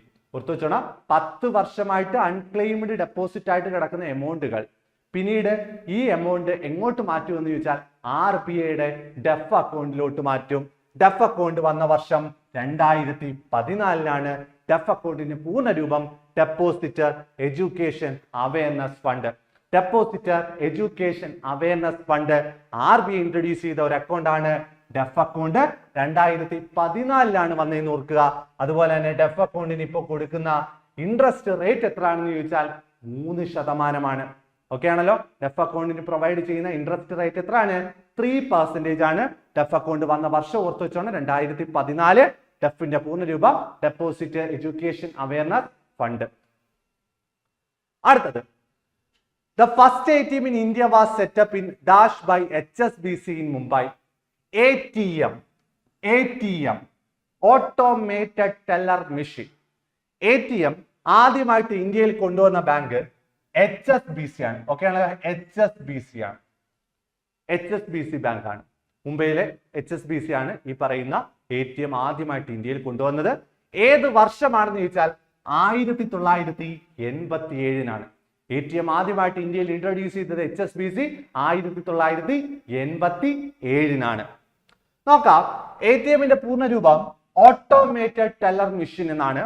ATM started as part of recommendation of Rangarajan committee. ഓർത്ത് വെച്ചോണം, ATM റെക്കമെൻഡ് ചെയ്ത കമ്മിറ്റി ആരാണെന്ന് ചോദിച്ചാൽ രംഗരാജൻ കമ്മിറ്റിയാണ്. രംഗരാജൻ കമ്മിറ്റിയാണ് ATM റെക്കമെൻഡ് ചെയ്തത്. ATM എന്ന് വെച്ചാൽ ഒരു അൺമാൻഡ് ക്യാഷ് ഡിസ്പെൻസർ ആണെന്ന് ഓർത്ത് വെച്ചേക്കുക. ഈ പറയുന്ന ATMന്റെ പിതാവ് ഓർത്ത് വെച്ചോണം, ATMന്റെ പിതാവ് ആരാണെന്ന് ചോദിച്ചാൽ ജോൺ ഷെപ്പേർഡ് ബാരൺ ആണ്. ATM ഇന്ത്യയിൽ റെക്കമെൻഡ് ചെയ്തത് രംഗരാജൻ കമ്മിറ്റി. ATMന്റെ ഫാദർ എന്നറിയപ്പെടുന്നത് ആരാണ്? ജോൺ ഷെപ്പേർഡ് ബാരൺ ആണ്. അതുപോലെ തന്നെ the first bank introduce ATM. ഇന്ത്യയിൽ ATM ഇൻട്രൊഡ്യൂസ് ചെയ്ത ബാങ്ക് HSBC ആണ്. 1987 HSBCയുടെ പൂർണ്ണരൂപം ഹോങ്കോങ് ഷാങ്ഹായ് ബാങ്കിംഗ് കോർപ്പറേഷൻ എന്നാണ്. മുംബൈയിലെ ബാങ്കാണ്. 1987 ഈ പറയുന്ന ATM ഇന്ത്യയിൽ HSBC ഇൻട്രൊഡ്യൂസ് ചെയ്തെന്ന് ഓർത്തു വെക്കുക. അതുപോലെ തന്നെ ലോകത്താദ്യമായിട്ടും ഈ പറയുന്ന ATM ഇൻട്രൊഡ്യൂസ് ചെയ്തത് ബാർക്ലേസ് ബാങ്ക് ആണ്. ലണ്ടനിലുള്ള ബാർക്ലേസ് ബാങ്ക് 1967 ഈ പറയുന്ന ATM ലോകത്താദ്യമായിട്ട് ഇൻട്രൊഡ്യൂസ് ചെയ്യുന്നത്. അപ്പൊ വേൾഡില് 1967, ഇന്ത്യയിൽ 1987. അതുപോലെ തന്നെ which bank introduce first ATM in Kerala? കേരളത്തിൽ ആദ്യമായിട്ട് ഈ പറയുന്ന ATM ഇൻട്രൊഡ്യൂസ് ചെയ്ത ബാങ്കാണ് British bank of middle east. ഓർത്ത് വെച്ചോണം, British bank of middle east ആണ് കേരളത്തിൽ ആദ്യമായിട്ട് ഈ പറയുന്ന ATM ഇൻട്രൊഡ്യൂസ് ചെയ്തത്. അതുപോലെ തന്നെ മൊബൈൽ ATM ഇൻട്രൊഡ്യൂസ് ചെയ്തത് ICICI ബാങ്ക് ആണ്. ആദ്യമായിട്ട് ഒരു മൊബൈൽ ATM ഇൻട്രൊഡ്യൂസ് ചെയ്ത ബാങ്ക് ICICI ബാങ്ക് ആണെന്ന് ഓർത്തു വെക്കുക. ഓക്കെ ആണല്ലോ. അതുപോലെ തന്നെ ഒരു ഫ്ലോട്ടിംഗ് ATM കൊണ്ടുവന്ന ബാങ്ക് ഏതാണെന്ന് ചോദിച്ചാൽ SBI ആണ്. ഫ്ലോട്ടിംഗ് ATM കൊണ്ടുവന്ന ബാങ്ക് SBI ആണ്. അടുത്തത്, which order takes precedence with the garnish order and attachment order are received simultaneously. ഒരേ സമയത്ത് ഒരു ബാങ്ക് അക്കൗണ്ടിലേക്ക് ഗാർണിഷ് ഓർഡറും അറ്റാച്ച്മെന്റ് ഓർഡറും ഒരേ സമയത്ത് വന്നാൽ ഏതിനായിരിക്കണം പ്രാധാന്യം കൊടുക്കേണ്ടത് എന്ന് ചോദിച്ചാൽ ഏതിനായിരിക്കണം പ്രാധാന്യം കൊടുക്കേണ്ടത്? ഗാർണിഷ് ഓർഡറിനും അറ്റാച്ച്മെന്റ് ഓർഡർ രണ്ടും രണ്ട് ഓർഡറാണ്. Garnish order civil court issue ചെയ്യുന്ന ഓർഡർ ആണെങ്കിൽ attachment order income tax authority issue ചെയ്യുന്ന ഓർഡർ ആണ്. അപ്പോൾ ഏതിനായിരിക്കും പ്രാധാന്യം കൊടുക്കേണ്ടത്? അറ്റാച്ച്മെന്റ് ഓർഡറിനാണ് ആദ്യം പ്രാധാന്യം കൊടുക്കേണ്ടത്. ഓർത്ത് വെച്ചോണം, അറ്റാച്ച്മെന്റ് ഓർഡറും ഗാർണിഷ് ഓർഡറും ഒരേ സമയത്ത് ഒരാളുടെ അക്കൗണ്ടിൽ വന്നാൽ ബാങ്ക് ഏതിന് പ്രാധാന്യം കൊടുക്കണമെന്ന് ചോദിച്ചാൽ അറ്റാച്ച്മെന്റ് ഓർഡറിനായിരിക്കണം മുൻപന്തി എന്ന് ഓർക്കുക. കാരണം ഈ പറയുന്ന അറ്റാച്ച്മെന്റ് ഓർഡർ ഗവൺമെന്റിലേക്ക് കൊടുക്കേണ്ട എമൗണ്ട് ആണ്, ടാക്സ് എമൗണ്ട് ആണ്. നോക്കാം, ഈ പറയുന്ന ഗാർണിഷ് ഓർഡറും അറ്റാച്ച്മെന്റ് ഓർഡറും തമ്മിലുള്ള പ്രധാനപ്പെട്ട കുറച്ച് വ്യത്യാസങ്ങൾ ഒന്ന് പറയുവാണ്. ഗാർണിഷ് ഓർഡർ ഇഷ്യൂ ചെയ്യുന്നത് ആരാണെന്ന് ചോദിച്ചാൽ സിവിൽ കോർട്ടാണ്. ഓർത്ത് വെച്ചോണം, ഗാർണിഷ് ഓർഡർ ഇഷ്യൂ ചെയ്യുന്ന ആരാ? Civil court. എന്നാൽ അറ്റാച്ച്മെന്റ് ഓർഡർ ഇഷ്യൂ ചെയ്യുന്ന ആരാ? ഇൻകം ടാക്സ് ഡിപ്പാർട്ട്മെന്റ് ആണ്. ഗാർണിഷ് ഓർഡർ ഇഷ്യൂ ചെയ്യുന്നത് civil court, attachment order issue ചെയ്യുന്നത് ഇൻകം ടാക്സ് ഡിപ്പാർട്ട്മെന്റ് ആണ്. ഈ പറയുന്ന ഗാർണിഷ് ഓർഡറുമായി ബന്ധപ്പെട്ട ഓർഡർ 21 റൂൾ 46 CPC 1908. ഓക്കെ ആണല്ലോ. ഗാർണിഷ് ഓർഡറിനെ പറ്റി പറയുന്ന നിയമം civil procedure code order number 21 rule 46 എന്നാൽ അറ്റാച്ച്മെന്റ് ഓർഡറിനെ പറ്റി പറയുന്നത് ഇൻകം ടാക്സ് ആക്ടിലാണ്. 1961 ഇൻകം ടാക്സ് ആക്ടിലെ സെക്ഷൻ 226 സബ്സെക്ഷൻ 3 അറ്റാച്ച്മെന്റ് ഓർഡറിനെ പറ്റി പറയുന്നത്. അതുപോലെ തന്നെ ഈ പറയുന്ന ഗാർണിഷ് ഓർഡർ ആർക്കെതിരെയാണ് വരുന്നതെന്ന് ചോദിച്ചാൽ ജഡ്ജ്മെന്റ് ഡെപ്റ്റർക്കെതിരെയാണ് വരുന്നത്. ഓക്കെ ആണല്ലോ. പൈസ കൊടുക്കാനുള്ള വ്യക്തി അല്ലെ, ഒരു വ്യക്തി ഒരാൾക്ക് പൈസ കൊടുക്കാനുണ്ടെങ്കിൽ അയാളിൽ നിന്ന് ആ പൈസ നേടിയെടുക്കാൻ വേണ്ടി നമ്മൾ കോടതിയെ സമീപിച്ച് കോടതിയിൽ നിന്ന് നേടുന്ന ആ ഒരു ഉത്തരവാണ് ഗാർണിഷ് ഓർഡർ. ഗാർണിഷ് ഓർഡർ ഒരു ബാങ്കിനാണ് അത് പോകുന്നത്. അതുകൊണ്ട് ഗാർണിഷ് എന്ന് പറയുന്നത് ബാങ്ക് ആണെന്ന് ഓർത്തു വെക്കുക. ഇവിടെ ജഡ്ജ്മെന്റ് ഡെപ്റ്റർ, ജഡ്ജ്മെന്റ് ക്രെഡിറ്റർ എന്ന് പറയുന്ന അങ്ങനെ 3 പാർട്ടി, ഗാർണിഷ് ഉണ്ട്, ജഡ്ജ്മെന്റ് ഡെപ്റ്റർ ഉണ്ട്, ജഡ്ജ്മെന്റ് ക്രെഡിറ്റർ ഉണ്ട്. ഇവിടെ ജഡ്ജ്മെന്റ് ഡെപ്റ്റർ ആണ് ഡെപ്പോസിറ്റ് അഥവാ ബാങ്ക് അക്കൗണ്ട് ഹോൾഡർ. ആരാണ് ബാങ്കിലെ അക്കൗണ്ട് ഹോൾഡർ? ആരാ? ജഡ്ജ്മെന്റ് ഡെപ്റ്റർ ആണ്. എന്നാൽ അറ്റാച്ച്മെന്റ് ഓർഡറിന്റെ കേസിൽ ആ അറ്റാച്ച്മെന്റ് ഓർഡർ ആർക്കെതിരെയാണ് വരുന്നതെന്ന് ചോദിച്ചാൽ അസറ്റിക്കെതിരെയാണ്. ഓക്കെ ആണല്ലോ. ഇൻകം ടാക്സ് ആക്ടില് ഇൻകം ടാക്സ് അടയ്ക്കുന്ന വ്യക്തികളെ നമ്മൾ പറയുന്നവര്, നമ്മളെല്ലാം ടാക്സ് അടയ്ക്കുന്നവരാ. അപ്പൊ നമ്മളെല്ലാം ആരാണ്? ഇൻകം ടാക്സ് ആക്ടില് അസസിയാണ്. അതുപോലെ തന്നെ ബാങ്കിനെ ഗാർണിഷ് ഓർഡറിന്റെ കേസിൽ ബാങ്ക് ആരാണെന്ന് ചോദിച്ചാൽ ഗാർണിഷിയാണ്. ഓക്കെ ആണല്ലോ. ഗാർണിഷ് ഓർഡറിന്റെ കേസിൽ ബാങ്ക്, ഈ പറയുന്ന ജഡ്ജ്മെന്റ് ഡെപ്റ്ററിന്റെ ബാങ്ക് എന്ന് പറയുന്നത് ഗാർണിഷിയാണ്. എന്നാൽ അറ്റാച്ച്മെന്റ് ഓർഡറിൽ ബാങ്ക് അസസീസ് ഡെപ്റ്റർ ആണ്. അസസിയുടെ ബാങ്ക് ആണ് ഈ പറയുന്ന അറ്റാച്ച്മെന്റ് ഓർഡറിന്റെ കേസിൽ. എമൗണ്ട് ഗാർണിഷ് ഓർഡറിന്റെ കേസിൽ ആ എമൗണ്ട് മെൻഷൻ ചെയ്യണോ? May be mentioned specifically. ഈ പറയുന്ന എമൗണ്ട് മെൻഷൻ ചെയ്യണമെന്നൊന്നും നിർബന്ധമില്ല. എത്ര രൂപ ഈ പറയുന്ന ജഡ്ജ്മെന്റ് ഡെപ്റ്ററിന്റെ അക്കൗണ്ടിൽ നിന്ന് ഫ്രീസ് ചെയ്യണം, അറ്റാച്ച് ചെയ്യണമെന്നൊന്നും പ്രത്യേകിച്ച് പറയണമെന്ന് നിർബന്ധമില്ല. എന്നാൽ അറ്റാച്ച്മെന്റ് ഓർഡറിന്റെ കേസിൽ ഈ പറയുന്ന എമൗണ്ട് എത്ര രൂപയാണ് നമ്മൾ ടാക്സ് പിടിക്കേണ്ടതെന്ന് പ്രത്യേകമായിട്ട് പറഞ്ഞിരിക്കണം. പറഞ്ഞില്ല എങ്കിൽ ആ ഒരു അറ്റാച്ച്മെന്റ് ഓർഡർ വാലിഡ് അല്ല. അതുപോലെ തന്നെ on clear balance available with the garnish at time of receipt of order. ഈ പറയുന്ന ഗാർണിഷ് ഓർഡർ ഒരു ജഡ്ജ്മെന്റ് ഡെപ്റ്ററിന്റെ അക്കൗണ്ടിൽ വരുന്ന അവസരത്തിൽ അയാളുടെ അക്കൗണ്ടിൽ എത്രയുണ്ടോ ബാലൻസ് ആ എമൗണ്ട് മാത്രമേ പിടിക്കത്തുള്ളൂ. പിന്നീട് എന്തെങ്കിലും എമൗണ്ട് അതിൽ നിന്ന് ക്രെഡിറ്റ് ആവണമെങ്കിൽ വീണ്ടും ഒരു അറ്റാച്ച്മെന്റ് ഓർഡർ ഇഷ്യൂ ചെയ്യേണ്ടതായിട്ടുണ്ട്. അറ്റ് എ ടൈം ഒരു സമയത്ത് ഗാർണിഷ് ഓർഡർ വന്നു കഴിഞ്ഞാൽ ആ സമയത്ത് എത്രയാണോ ജഡ്ജ്മെന്റ് ഡെപ്റ്ററിന്റെ അക്കൗണ്ടിലുള്ളത് ആ എമൗണ്ടിൽ മാത്രമാണ് ഗാർണിഷ് ഓർഡർ ബാധകം. എന്നാൽ amount in the account at the time of receiving order and future credit also attachable. ഒരാളുടെ അക്കൗണ്ടിലോട്ട് ഒരു അറ്റാച്ച്മെന്റ് ഓർഡർ വന്നു കഴിഞ്ഞാൽ എത്ര രൂപയാണോ ടാക്സ് പിടിക്കാനുള്ളത് അത്രയും രൂപ ടാക്സ് ആയിട്ട് എടുക്കുന്നിടം വരെ ആ ഒരു അറ്റാച്ച്മെന്റ് ഓർഡർ ആ ഒരു അക്കൗണ്ടിൽ നിലനിൽക്കും. പിന്നീട് വരുന്ന ഏത് എമൗണ്ടും ഈ പറയുന്ന അറ്റാച്ച്മെന്റ് ഓർഡറിനായിട്ട് പിടിച്ചുകൊണ്ടേയിരിക്കും. ഓർത്തു വെക്കുക. അതുപോലെ തന്നെ joint account order. Joint account order single name. ഒരു ജോയിന്റ് അക്കൗണ്ടിൽ സിംഗിൾ നെയിമിലാണ് ഒരു ജോയിന്റ് അക്കൗണ്ട്, എ ബി എന്ന് പറയുന്ന 2 വ്യക്തികൾ ചേർന്നെടുക്കുന്ന ഒരു ജോയിന്റ് അക്കൗണ്ട്. അതിൽ എയുടെ പേരിലാണ് ഗാർണിഷ് ഓർഡർ വരുന്നതെങ്കിൽ അവിടെ ആ ഒരു ജോയിന്റ് അക്കൗണ്ടിൽ ആപ്ലിക്കബിൾ അല്ല. ഓർത്തു വെച്ചോണം.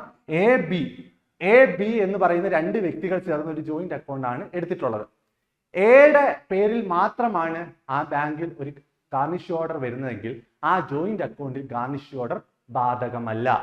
എന്നാൽ അറ്റാച്ച്മെന്റ് ഓർഡർ ആണെങ്കിലോ അവിടെ ഒരു ജോയിന്റ് അക്കൗണ്ട് ഉണ്ടെങ്കിൽ ഒരു വ്യക്തിയുടെ സിംഗിൾ നെയിമിൽ വന്നാൽ പോലും ആ ഒരു ജോയിന്റ് അക്കൗണ്ടിൽ ബാധകമാണ്.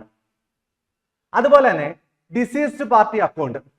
ഒരു മരണപ്പെട്ട വ്യക്തിയുടെ അക്കൗണ്ടിലോട്ടാണ് ഗാർണിഷ് ഓർഡർ വരുന്നതെങ്കിൽ അത് ഈ പറയുന്ന ഗാർണിഷ് ഓർഡർ ആയാലും അറ്റാച്ച്മെന്റ് ഓർഡർ ആയാലും ആപ്ലിക്കബിൾ ആണ്. അതുപോലെ തന്നെ ഇൻസോൾവെന്റ് പാർട്ടിയുടെ കേസ്, ഒരു പാർട്ടി ഇൻസോൾവെന്റ് ആണെങ്കിൽ അറ്റാച്ച്മെന്റ് ഓർഡറും ഗാർണിഷ് ഓർഡറും ആപ്ലിക്കബിൾ അല്ല. ഓർത്തു വെച്ചോണം. അതുപോലെ തന്നെ failure to complete the order by bank. Garnish order ഒരു ബാങ്ക് കാര്യമായിട്ട് എടുക്കുന്നില്ല, ആ ഓർഡർ പാലിക്കുന്നില്ല എങ്കിൽ കണ്ടംപ്റ്റ് ഓഫ് കോർട്ട്, കോടതി അലക്ഷ്യമായിട്ട് അതങ്ങ് കണക്കാക്കും. കോടതി പറയുന്നു, കോടതിയുടെ ആ ഒരു ഓർഡർ അനുസരിക്കാത്ത ബാങ്ക് ആയിട്ട് അതിനെ കണക്കാക്കും. എന്നാൽ അറ്റാച്ച്മെന്റ് ഓർഡർ ആണ് ബാങ്ക് അനുസരിക്കുന്നില്ല എങ്കിൽ ബാങ്ക് ബിക്കം അസസി ഇൻ ഡെഫോൾട്ട്. പിന്നെ അസസിയുടെ ടാക്സ് അടയ്ക്കാനുള്ള ഉത്തരവാദിത്തം ആർക്ക് പോകും? ഈ പറയുന്ന ബാങ്കിന് പോകും. ഓക്കെ ആണല്ലോ. അസസിയുടെ അക്കൗണ്ടിൽ നിന്നും പൈസ എടുത്ത് ടാക്സ് അടയ്ക്കാനാണ് ബാങ്കിനോട് അറ്റാച്ച്മെന്റ് ഓർഡർ ആയിട്ട് പറയുന്നത്. അപ്പൊ ബാങ്ക് അത് ചെയ്യുന്നില്ല എങ്കിൽ പിന്നെ ബാങ്കിന്റെ ഉത്തരവാദിത്തമായിട്ട് മാറും അറ്റാച്ച്മെന്റ് ഓർഡറിന്റെ കേസിൽ. അതുപോലെ തന്നെ നേരത്തെ ഞാൻ പറഞ്ഞത് തന്നെ അറ്റാച്ച്മെന്റ് ഓർഡറും ഗാർണിഷ് ഓർഡറും ഒരുമിച്ച് ഒരാളുടെ അക്കൗണ്ടിലോട്ട് വന്നു കഴിഞ്ഞാൽ അറ്റാച്ച്മെന്റ് ഓർഡറിനായിരിക്കണം പ്രാധാന്യം. കാരണം ഗാർണിഷ് ഓർഡറിന് ലെസ് പ്രിഫറൻസ് ആണ്, അറ്റാച്ച്മെന്റ് ഓർഡറിന് എന്താണ് ഹൈ പ്രിഫറൻസ് ആണെന്ന് ഓർത്ത് ഗവൺമെന്റിലോട്ട് കൊടുക്കേണ്ട ഓർഡർ ആണ്. ഓക്കെ. ഇനി ബാങ്കിങ് ഓംബുഡ്സ്മാനുമായി ബന്ധപ്പെട്ട ഒരു ചോദ്യമാണ്. Banking ombudsman is appointed by, banking ombudsman appoint ചെയ്യുന്ന വർഷം ആരാണ്? ബാങ്കിങ് ഓംബുഡ്സ്മാനെ അപ്പോയിന്റ് ചെയ്ത് ആരാണ്? റിസർവ് ബാങ്ക് ഓഫ് ഇന്ത്യ ആണ്. ഓർത്ത് വെച്ചോണം, RB ആണ് ബാങ്കിങ് ഓംബുഡ്സ്മാനെ അപ്പോയിന്റ് ചെയ്തതെന്ന് ഓർത്തു വെക്കുക. ബാങ്കിങ് ഓംബുഡ്സ്മാൻ ആരാണ്? നമുക്കറിയാം, തർക്ക പരിഹാരത്തിനായിട്ട്, ബാങ്കും കസ്റ്റമറും തമ്മിലുള്ള തർക്ക പരിഹാരത്തിനായിട്ട് ഉള്ള ഒരു ഉദ്യോഗസ്ഥനാണ് ബാങ്കിങ് ഓംബുഡ്സ്മാൻ എന്ന് പറയുന്നത്. Banking ombudsman is for the purpose of redressal of grievance of customer appointed by RBI. Banking ഓംബുഡ്സ്മാനെ അപ്പോയിന്റ് ചെയ്യുന്ന ആരാ? RBI ആണ്. For deficiency in banking service, banking സർവീസിലുള്ള എന്തെങ്കിലുമൊക്കെ ഡെഫിഷ്യൻസി ഒക്കെ പരിഹരിക്കാൻ വേണ്ടിയാണ് ബാങ്കിങ് ഓംബുഡ്സ്മാനെ RBI അപ്പോയിന്റ് ചെയ്യുന്നത്. ഈ പറയുന്ന ബാങ്കിങ് ഓംബുഡ്സ്മാൻ സ്കീം ആദ്യമായിട്ട് ഇന്ത്യയിൽ നടപ്പാക്കി ആ ഒരു സ്കീം നിലവിൽ വന്നത് ജൂൺ 14, 1995 ഡേറ്റ് സഹിതം പഠിച്ചോണം. ജൂൺ 14, 1995 ഇന്ത്യയിൽ ആദ്യമായിട്ട് ഈ പറയുന്ന ബാങ്കിങ് ഓംബുഡ്സ്മാൻ സ്കീം നടപ്പാക്കുന്നത്, കൊണ്ടുവന്നത് RBI ആണെന്ന് ഓർത്തു വെക്കുക. പിന്നീട് നമ്മുടെ ഇന്ത്യയിൽ ഉണ്ടായിരുന്ന നിയമങ്ങൾ എന്ന് പറയുന്നത് 1995 നിലവിൽ വന്ന ബാങ്കിങ് ഓംബുഡ്സ്മാനെ ഒന്ന് അമെൻമെന്റ് വരുത്തി ഒരു പുതിയ ബാങ്കിങ് ഓംബുഡ്സ്മാൻ വന്നു. അതാണ് banking ombudsman, new banking ombudsman scheme 2006. അതുപോലെ തന്നെ നോൺ ബാങ്കിങ് ഫിനാൻഷ്യൽ കമ്പനികളുടെ തർക്ക പരിഹാരത്തിനായിട്ട് ഒരു ഓംബുഡ്സ്മാൻ സ്കീം വന്നു. അത് 2018 നിയമമാണ്. അതുപോലെ തന്നെ ഡിജിറ്റൽ ട്രാൻസാക്ഷനുമായി ബന്ധപ്പെട്ട തർക്ക പരിഹാരത്തിനായിട്ട് ഒരു ബാങ്കിങ് ഓംബുഡ്സ്മാൻ വന്നു. അത് ഏത് വർഷമാണ്? 2019. എന്നാൽ ഇപ്പോൾ ഈ പറയുന്ന 3 നിയമങ്ങളെയും കൂടെ ഒന്നിച്ച് ഒരു നിയമമായിട്ട് മാറിയിട്ടുണ്ട്. അതാണ് RBIOS അഥവാ Reserve Bank integrated ombudsman scheme. Okay ആണല്ലോ? Reserve Bank integrated ombudsman scheme. ഇപ്പോഴത്തെ ഓംബുഡ്സ്മാൻ സ്കീം ഏതാണെന്ന് ചോദിച്ചാൽ ഇന്റഗ്രേറ്റഡ് ഓംബുഡ്സ്മാൻ സ്കീമാണ്. ഏത് വർഷമാണ്? 2021 ഓർത്തു വെക്കുക. ഡേറ്റ് സൈഡ് ഓർത്തു വെച്ചോണം. ഇന്റഗ്രേറ്റഡ് ഓംബുഡ്സ്മാൻ സ്കീം നിലവിൽ വന്നത് നവംബർ 12, 2021. ഇന്റഗ്രേറ്റഡ് ഓംബുഡ്സ്മാൻ സ്കീം നിലവിൽ വന്നത് എന്നാണ്? 2021 നവംബർ 12. ഈ പറയുന്ന ഇന്റഗ്രേറ്റഡ് ഓംബുഡ്സ്മാൻ സ്കീം ഞാൻ നേരത്തെ പറഞ്ഞു, ഇന്ത്യയിൽ ഉണ്ടായിരുന്ന 3 നിയമങ്ങൾ. Banking ombudsman scheme 2006, banking ombudsman scheme for non banking financial company 2018, ombudsman scheme for digital transaction 2019. ഈ 3 സ്കീമുകളെ കൂടെ ഒന്നിച്ചാണ് ഇന്റഗ്രേറ്റഡ് ഓംബുഡ്സ്മാൻ സ്കീം ആക്കിയത്. അവിടെ ഉപയോഗിച്ചത് എന്താണെന്ന് ചോദിച്ചാൽ വൺ നേഷൻ വൺ ഓംബുഡ്സ്മാൻ, ഒരു രാജ്യം ഒരു ഓംബുഡ്സ്മാൻ എന്ന് പറയുന്ന ആ ഒരു പ്രവർത്തന തത്വത്തെ അടിസ്ഥാനമാക്കിയാണ് ഇന്റഗ്രേറ്റഡ് ഓംബുഡ്സ്മാൻ സ്കീം 2021 നവംബർ 12 നിലവിൽ വന്നത്. അതുപോലെ തന്നെ ഈ പറയുന്ന RBIയുടെ ഇന്റഗ്രേറ്റഡ് ബാങ്കിങ് ഓംബുഡ്സ്മാന്റെ അപ്പിലേറ്റ് അതോറിറ്റി ആരാണ് ചോദിക്കാറുണ്ട്. നേരത്തെ കേസിൽ ബാങ്കിങ് ഓംബുഡ്സ്മാന്റെ appellate authority deputy governor of RBI ആയിരുന്നു. എന്നാൽ ഇവിടുത്തെ appealing authority executive director in charge of customer education and protection department of RBI ആണ്. ഓക്കെ ആണല്ലോ? Executive director in charge of customer education and protection department of RBI ആണ് ഇപ്പോഴത്തെ integrated banking ഓംബുഡ്സ്മാന്റെ appellate authority എന്ന് പറയുന്നത്. Okay, അടുത്ത ചോദ്യത്തിലേക്ക് പോവാണ്. Dash bank which are started as a part of 20 point program. 20 point പ്രോഗ്രാമിന്റെ ഭാഗമായിട്ട് ഇന്ത്യയിൽ നിലവിൽ വന്ന ബാങ്ക് ഏതാണെന്നാണ് ചോദ്യം. നമുക്ക് എല്ലാവർക്കും അറിയാം, അത് RRB ആണ്, regional rural bank. Regional rural bank ആണ് 20 പോയിന്റ് പ്രോഗ്രാമിന്റെ ഭാഗമായിട്ട് ഇന്ത്യയിൽ നിലവിൽ വന്ന ബാങ്ക് എന്ന് പറയുന്നത്. നമുക്ക് നോക്കാം. RRB അഥവാ റീജിയണൽ റൂറൽ ബാങ്ക് 1975 ഓർത്തു വെച്ചാണ്, ഈ വർഷം ഓർത്തു വെച്ചാണ്. 1975 നരസിംഹം കമ്മിറ്റിയാണ് റീജിയണൽ റൂറൽ ബാങ്ക് റെക്കമെൻഡ് ചെയ്തത്. 1975 നരസിംഹം കമ്മിറ്റി റെക്കമെൻഡ് ചെയ്ത ബാങ്കാണ് റീജിയണൽ റൂറൽ ബാങ്ക്. നിലവിൽ വന്ന വർഷം സഹിതം ഓർത്തു വെച്ചോണം. 1975 ഒക്ടോബർ 2 RRB നിലവിൽ വന്നത്. RRB റീജിയണൽ റൂറൽ ബാങ്ക് നിലവിൽ വന്ന 1975 ഒക്ടോബർ 2. അതുപോലെ തന്നെ ഈ പറയുന്ന RRB നിയമം, റീജിയണൽ റൂറൽ ബാങ്ക് ആക്ട് ഏത് വർഷമാണെന്ന് ചോദിച്ചാൽ 1976 1975 ബാങ്ക് വന്നു. 1976 RRB ആക്ട് നിലവിൽ വരുന്നത്.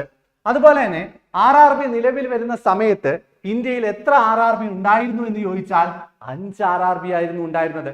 ഇന്ത്യയിൽ ഈ പറയുന്ന 20 ദിന പരിപാടികളുടെ ഭാഗമായിട്ട് ഇനിഷ്യൽ സ്റ്റേജിൽ RRB എത്ര എണ്ണമാണ് ഫോം ചെയ്തതെന്ന് ചോദിച്ചാൽ 5 എണ്ണമാണ് ഫോം ചെയ്തതെന്ന് ഓർത്തു വെക്കുക. ഇന്ദിരാഗാന്ധി ആയിരുന്നു ഈ പറയുന്ന 20 പോയിന്റ് പ്രോഗ്രാം നടപ്പാക്കിയത്. അതുപോലെ തന്നെ ഇപ്പോൾ പ്രസന്റ് എത്ര RRB ഉണ്ട് എന്ന് ചോദിച്ചാൽ വളരെ പ്രധാനപ്പെട്ട കണക്കാണ്. 28 RRB ആണുള്ളത്. തുടക്കത്തിൽ ഈ പറയുന്ന RRB നിലവിൽ വരുന്ന സമയത്ത് 5 RRBകളെ ഉണ്ടായിരുന്നുള്ളൂ. പിന്നീട് പല RRBകളായിട്ട് ഫോം ചെയ്തുകൊണ്ടേയിരുന്നു. എന്നാൽ ഇപ്പോൾ നിലവിൽ 28 RRB ആണുള്ളത്. ഒരു സംസ്ഥാനത്തിന് ഒരു RRB എന്നുള്ള കണക്കിൽ 28 RRB ആണ് ഇപ്പോൾ നിലവിലുള്ളത് എന്ന് ഓർത്തു വെക്കുക. അതുപോലെ തന്നെ ഇന്ത്യയിൽ ആദ്യമായിട്ട് ഫോം ചെയ്ത RRB റീജിയണൽ റൂറൽ ബാങ്ക് ഏതാണെന്ന് ചോദിച്ചാൽ പ്രഥമ ഗ്രാമീൺ ബാങ്ക് ആണ്. മൊറാദാബാദ്, ഉത്തർപ്രദേശിലെ മൊറാദാബാദിൽ ഫോം ചെയ്ത പ്രഥമ ഗ്രാമീൺ ബാങ്ക് ആണ് ഇന്ത്യയിലെ ആദ്യത്തെ RRB എന്ന് പറയുന്നത്. അതുപോലെ തന്നെ പ്രഥമ ഗ്രാമീൺ ബാങ്കിന് സ്പോൺസർഷിപ്പ് കൊടുത്ത ബാങ്ക് ഏതാണെന്ന് ചോദിച്ചാൽ സിൻഡിക്കേറ്റ് ബാങ്ക് ആണ്. പ്രഥമ ഗ്രാമീൺ ബാങ്കിന് സ്പോൺസറായ ബാങ്ക് ഏതാണെന്ന് ചോദിച്ചാൽ സിൻഡിക്കേറ്റ് ബാങ്ക് ആണെന്ന് ഓർത്തു വെക്കുക. അതുപോലെ തന്നെ RRB റെക്കമെൻഡ് ചെയ്ത കമ്മിറ്റി നമുക്കറിയാം നരസിംഹം കമ്മിറ്റിയാണ്. എന്നാൽ ഫാദർ ഓഫ് RRB എന്നറിയപ്പെടുന്നത് MS സ്വാമിനാഥനാണ്. മറന്നുപോകല്, RRB regional rural bank recommend ചെയ്തത് നരസിംഹം കമ്മിറ്റി ആണെങ്കിൽ റീജിയണൽ റൂറൽ ബാങ്കിന്റെ ഫാദർ എന്നറിയപ്പെടുന്നത് ആരാണെന്ന് ചോദിച്ചാൽ MS സ്വാമിനാഥനാണ്. എന്നാൽ ഫാദർ ഓഫ് ഗ്രാമീൺ ബാങ്ക് എന്നറിയപ്പെടുന്ന ആരാണെന്ന് ചോദിച്ചാൽ മുഹമ്മദ് യൂനസ് ആണ്. മറന്നുപോകലെ, റീജിയണൽ റൂറൽ ബാങ്ക് റെക്കമെൻഡ് ചെയ്തത് നരസിംഹം കമ്മിറ്റി, റീജിയണൽ റൂറൽ ബാങ്കിന്റെ ഫാദർ എന്നറിയപ്പെടുന്നത് MS സ്വാമിനാഥൻ, ഈ പറയുന്ന ഗ്രാമീൺ ബാങ്കിന്റെ പിതാവ് എന്നറിയപ്പെടുന്നത് ആരാണെന്ന് ചോദിച്ചാൽ മുഹമ്മദ് യൂനസ് ആണ്. അതുപോലെ തന്നെ ഈ പറയുന്ന RRB പ്രവർത്തിക്കുന്നത് സെൻട്രൽ ഗവൺമെന്റിന്റെയും സ്റ്റേറ്റ് ഗവൺമെന്റിന്റെയും സ്പോൺസറിംഗ് ബാങ്കിന്റെയും കോൺട്രിബ്യൂഷനോട് കൂടിയാണ്. അത് ഏതൊക്കെ പെർസെന്റേജ് ആണെന്ന് വ്യക്തമായിട്ട് അറിഞ്ഞിരിക്കണം. എക്സാമിന് ചോദിക്കുന്നതാണ്. 50% സെൻട്രൽ ഗവൺമെന്റിന്റെയും 15% സ്റ്റേറ്റ് ഗവൺമെന്റിന്റെയും 35% സ്പോൺസറിംഗ് ബാങ്കിന്റെയും ഈ പറയുന്ന ഷെയറോട് കൂടിയാണ് റീജിയണൽ റൂറൽ ബാങ്ക് പ്രവർത്തിക്കുന്നത്. അപ്പൊ വ്യക്തമായിട്ട് അറിയണം, 50% central government, 15% state government, 35% sponsoring bank. ഓർത്തു വെക്കുക. അടുത്ത ക്വസ്റ്റ്യനിലേക്ക് പോവാണ്. A minor can open and operate account in his name if he has completed dash year of age. ഒരു മൈനർ എന്ന് പറയുന്നത് ആ ഒരു മൈനറിന് അക്കൗണ്ട് ഓപ്പൺ ചെയ്ത് ഓപ്പറേറ്റ് ചെയ്യണമെങ്കിൽ, സിംഗിൾ ആയിട്ട് അയാൾ സെൽഫായിട്ട് ഓപ്പറേറ്റ് ചെയ്യണമെങ്കിൽ മൈനറിന് കുറഞ്ഞത് എത്ര പ്രായം വേണമെന്ന് ചോദിച്ചാൽ 10 വയസ്സ് വേണം. പുറത്തു വെച്ചോണം, ഒരു മൈനറിന് ഇൻഡിവിജ്വൽ ആയിട്ട് അക്കൗണ്ട് ഓപ്പൺ ചെയ്ത് ഓപ്പറേറ്റ് ചെയ്യണമെങ്കിൽ മിനിമം ഏജ് ലിമിറ്റ് എത്രയാണെന്ന് വെച്ചാൽ 10 വയസ്സാണ്. പുറത്തു വെച്ചോണം, 10 വയസ്സാണ്. ആരാണ് മൈനർ? നമുക്കറിയാം, minor about 10 years of age single account. ഒരു സിംഗിൾ ആയിട്ട് ഇൻഡിവിജ്വൽ ആയിട്ട് അക്കൗണ്ട് ഓപ്പൺ ചെയ്ത് ഓപ്പറേറ്റ് ചെയ്യാൻ പറ്റുന്നുണ്ടെങ്കിൽ ആ ഒരു മിനിമം ഏജ് ലിമിറ്റ് എന്ന് പറയുന്നത് 10 വയസ്സ് മൈനറിനെയാണ്.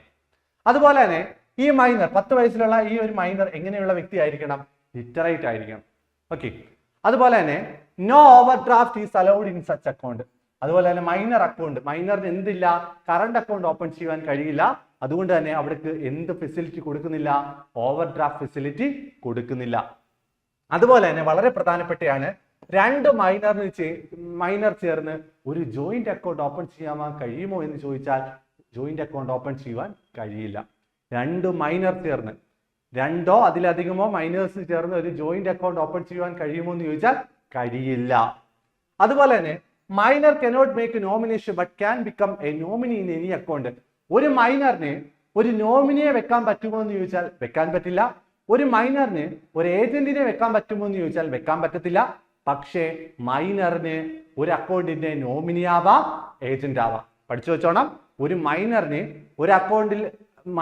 അയാളുടെ അക്കൗണ്ടിൽ ഒരു നോമിനിയോ ഏജന്റിയോ വെക്കാൻ കഴിയില്ല, സ്വന്തമായിട്ട് വെക്കാൻ കഴിയില്ല.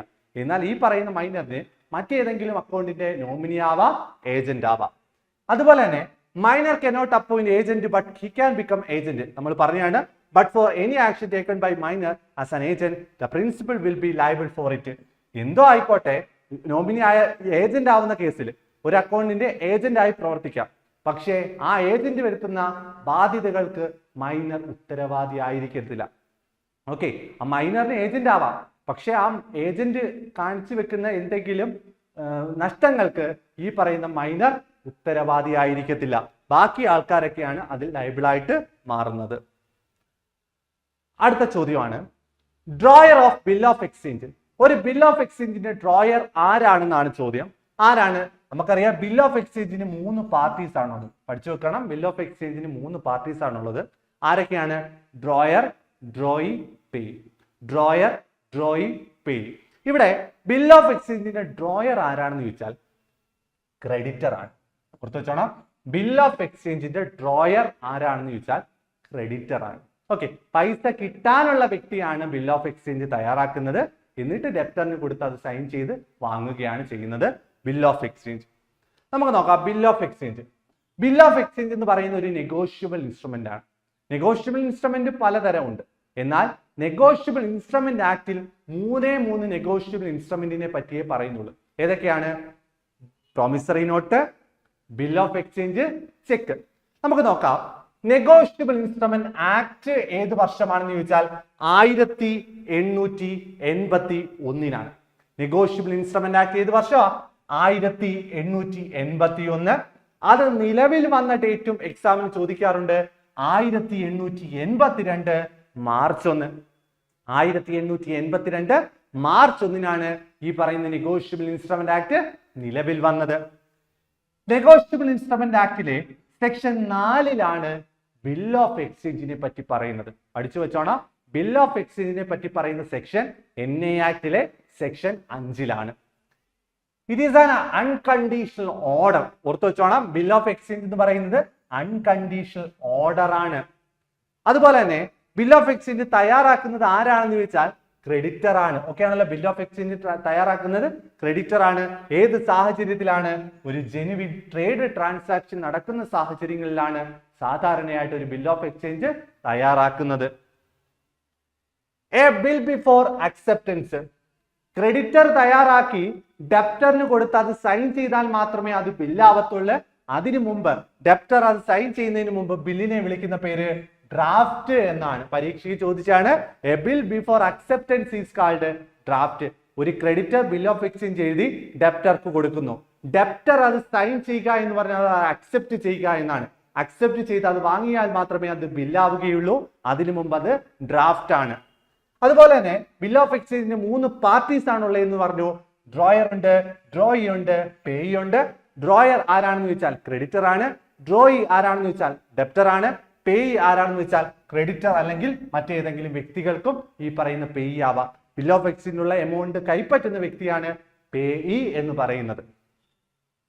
അടുത്തത് ബിൽ ഓഫ് എക്സ്ചേഞ്ചിൽ ഡേയ്സ് ഓഫ് ഗ്രേസ് ആപ്ലിക്കബിൾ ആണ്. ഓർത്തു വെച്ചോണം, ബിൽ ഓഫ് എക്സ്ചേഞ്ചിൽ ഡേയ്സ് ഓഫ് ഗ്രേസ് ആപ്ലിക്കബിൾ ആണ് എന്ന് വെച്ചാൽ മെച്യൂരിറ്റി പീരീഡ് കഴിഞ്ഞ് 3 എക്സ്ട്രാ ഡേയ്സ്. 3 എക്സ്ട്രാ ഡേയ്സിനെ വിളിക്കുന്ന പേരാണ് എന്തെന്ന് പറയുന്നത്? ഡേയ്സ് ഓഫ് ഗ്രേസ് എന്ന് പറയുന്നത്. Days of grace bill of എക്സ്ചേഞ്ചിന്റെ കേസിൽ ബാധകമാണ്. A bill payable on the due date is called bill matured. Due ഡേറ്റിൽ തന്നെ, മെച്യൂർ ആവുന്ന ആ ഒരു ഡേറ്റിൽ തന്നെ ആ ഒരു പൈസ ബില്ലിലുള്ള എമൗണ്ട് കിട്ടുകയാണെങ്കിൽ ആ ബില്ലിനെ വിളിക്കുന്ന പേരാണ് bill matured. Okay, A bill paid before the due date.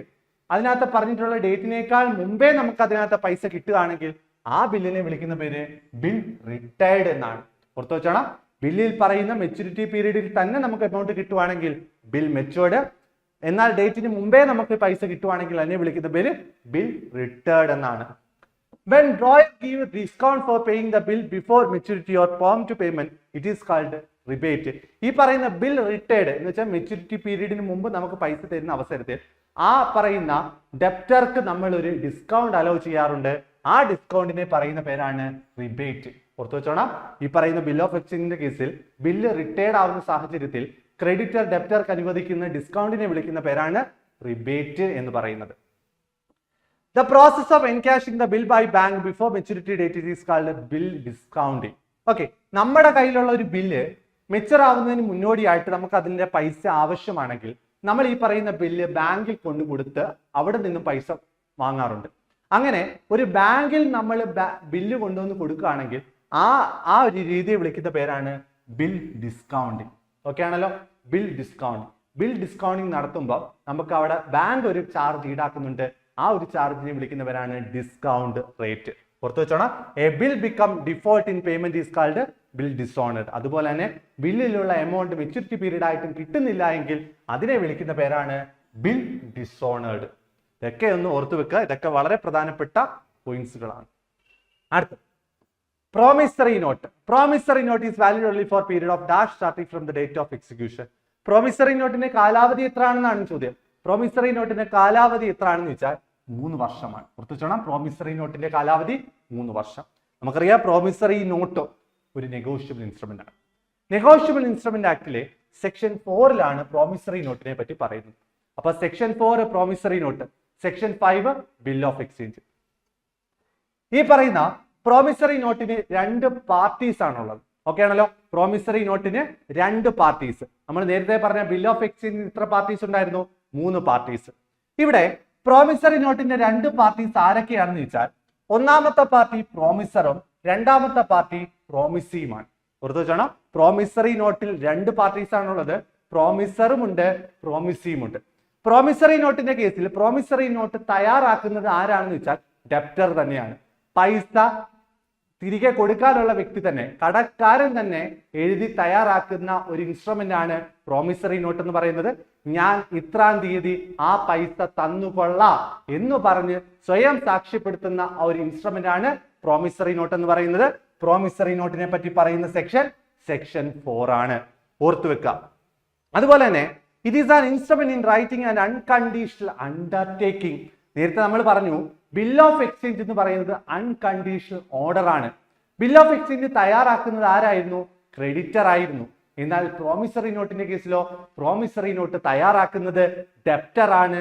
അതുകൊണ്ട് തന്നെ ഇതെന്താണ്? ഒരു അൺകണ്ടീഷണൽ അണ്ടർടേക്കിംഗ് ആണ്.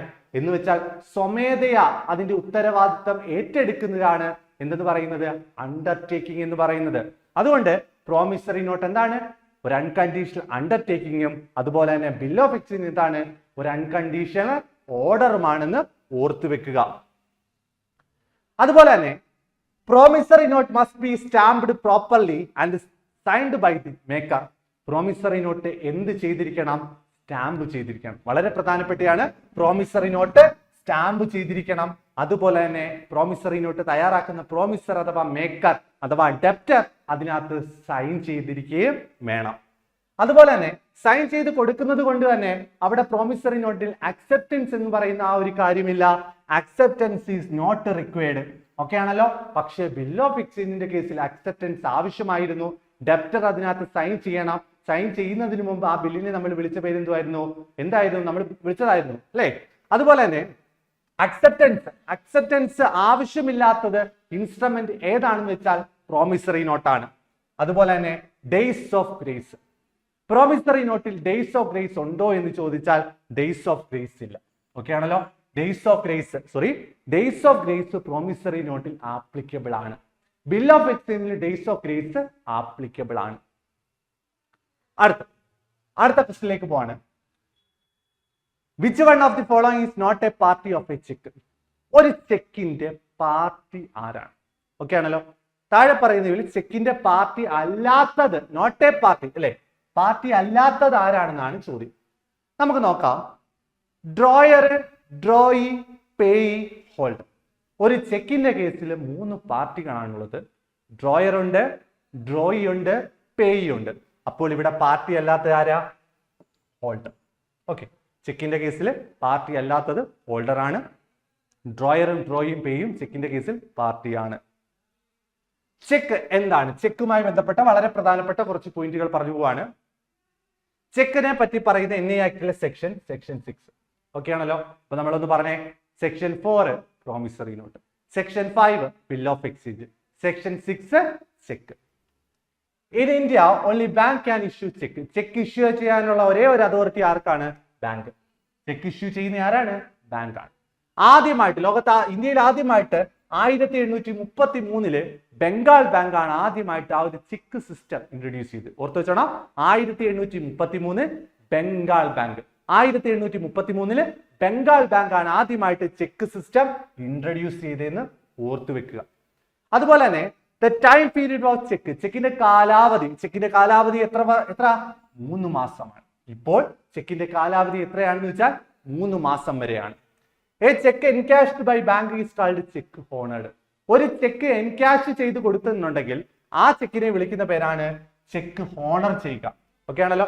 ഒരു ചെക്ക് നമ്മുടെ കയ്യിലുണ്ട്, അത് നമ്മൾ ബാങ്കിൽ കൊണ്ടു കൊടുത്ത് അതിന്റെ പൈസ നമുക്ക് കിട്ടുകയാണെങ്കിൽ അതിനെ വിളിക്കുന്ന പേര് ചെക്ക് ഹോണർ ആയി എന്നാണ്. അതുപോലെ തന്നെ when bank refuses to pay the amount in the check is called check dishonoured. Check നമ്മൾ ബാങ്കിൽ കൊണ്ട് കൊടുക്കുകയാണ്, അതിലെ എമൗണ്ട് നമുക്ക് ബാങ്ക് തരുന്നില്ല എങ്കിൽ ആ ചെക്കിനെ വിളിക്കുന്ന പേര് ചെക്ക് ഡിസോണേഡ് എന്നാണ്. പൈസ കിട്ടിയാൽ ചെക്ക് ഹോണർ, പൈസ കിട്ടിയില്ലെങ്കിൽ ചെക്ക് ഡിസോണർ. അതുപോലെ തന്നെ ചെക്കിന്റെ കേസിൽ 3 പാർട്ടീസ് ആണുള്ളത്. ആരൊക്കെയാണ് നമ്മൾ പറഞ്ഞാണ്? ഡ്രോയർ ഉണ്ട്, ഡ്രോയി ഉണ്ട്, പേയി ഉണ്ട്. ചെക്കിന് 3 parties: drawer, drawee, payee. Drawer ആരാണെന്ന് ചോദിച്ചാൽ അക്കൗണ്ട് ഹോൾഡർ. ചെക്കിന്റെ കേസിൽ ഡ്രോയർ ആരാണ് എന്ന് ചോദിച്ചാൽ അക്കൗണ്ട് ഹോൾഡർ ആണ്. ചെക്കിന്റെ കേസിൽ ഡ്രോയി ആരാണെന്ന് വെച്ചാൽ ബാങ്ക്. ചെക്കിന്റെ കേസിൽ ഡ്രോയി എല്ലായ്പ്പോഴും ബാങ്ക് ആയിരിക്കും. പേയി ആരാണ്? ഡ്രോയർ അല്ലെങ്കിൽ ഈ പറയുന്ന ചെക്കിന്റെ പൈസ ആർക്കാണോ ലഭിക്കുന്നത് ആ വ്യക്തി നമ്മൾ വിളിക്കുന്ന പേരാണ് പേയി. അങ്ങനെ ചെക്കിന് 3 പാർട്ടീസ്: ഡ്രോയർ, ഡ്രോയി, പേയി. ചെക്കിനെ പറ്റി പറയുന്ന സെക്ഷൻ NI ആക്ടിലെ 6-ലാണ്. അടുത്തത് വളരെ പ്രധാനപ്പെട്ട മറ്റൊരു ചോദ്യമാണ്. PMLA related to KYC stands four.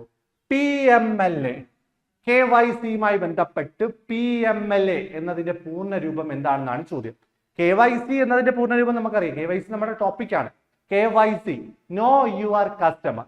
No your customer എന്നാണ് KYCയുടെ പൂർണ്ണ രൂപം. എന്നാൽ PMLAയുടെ പൂർണ്ണ രൂപം എന്താണെന്ന് വെച്ചാൽ എന്താണ്? Prevention of money laundering act. Prevention of money laundering act ഏത് വർഷമാണ് PMLA ആക്ട് നിലവിൽ വന്നത്? 2002-ലാണ്. ഓർത്തു വെച്ചോണം. PMLA ആക്ട് ഏത് വർഷമാണെന്ന് ചോദിച്ചാൽ 2002-ലാണ് prevention of money laundering act. അപ്പൊ നമ്മൾ പറയുന്നത് PMLA ആക്ടിനെ പറ്റിയാണ് അല്ലെ. Prevention of money laundering act ഏത് വർഷമാണ്? 2002-ലാണ്. നമ്മൾ നോക്കാം. KYCയുമായി ബന്ധപ്പെട്ട വളരെ പ്രധാനപ്പെട്ട കുറച്ച് പോയിന്റ്സുകളാണ്. നോ യുവർ കസ്റ്റമർ അല്ലെ. കസ്റ്റമറിനെ ഐഡന്റിഫൈ ചെയ്യാനുള്ള എല്ലാ സ്ഥാപനങ്ങളും സ്വീകരിക്കുന്ന ഒരു മാർഗമാണ് എന്തെന്ന് പറയുന്നത്? KYC എന്ന് പറയുന്നത്. The main objective of KYC procedure is to prevent and misuse bank system for money laundering and financing terrorism. വളരെ പ്രധാനപ്പെട്ടയാണ്. KYC പ്രൊസീജിയർ എന്തിനെയാണ് പ്രിവെന്റ് ചെയ്യുന്നതെന്ന് ചോദിച്ചാൽ മണി ലോണ്ടറിങ്ങിനെയും അതുപോലെ തന്നെ ഫിനാൻസിങ് ടെററിസവും, ഭീകരവാദത്തിനായിട്ടുള്ള ഏതെങ്കിലും തരത്തിലുള്ള ആൾക്കാർ ഈ പറയുന്ന ഫിനാൻസിങ് നടത്തുന്നുണ്ടെങ്കിൽ അതിനെതിരെ, അതുപോലെ തന്നെ മണി ലോണ്ടറിങ്ങിനെതിരെയൊക്കെ ഉപയോഗിക്കാൻ പറ്റുന്ന ഒരു പ്രൊസീജിയർ ആണ് എന്തെന്ന് പറയുന്നത്? KYC എന്ന് പറയുന്നത്.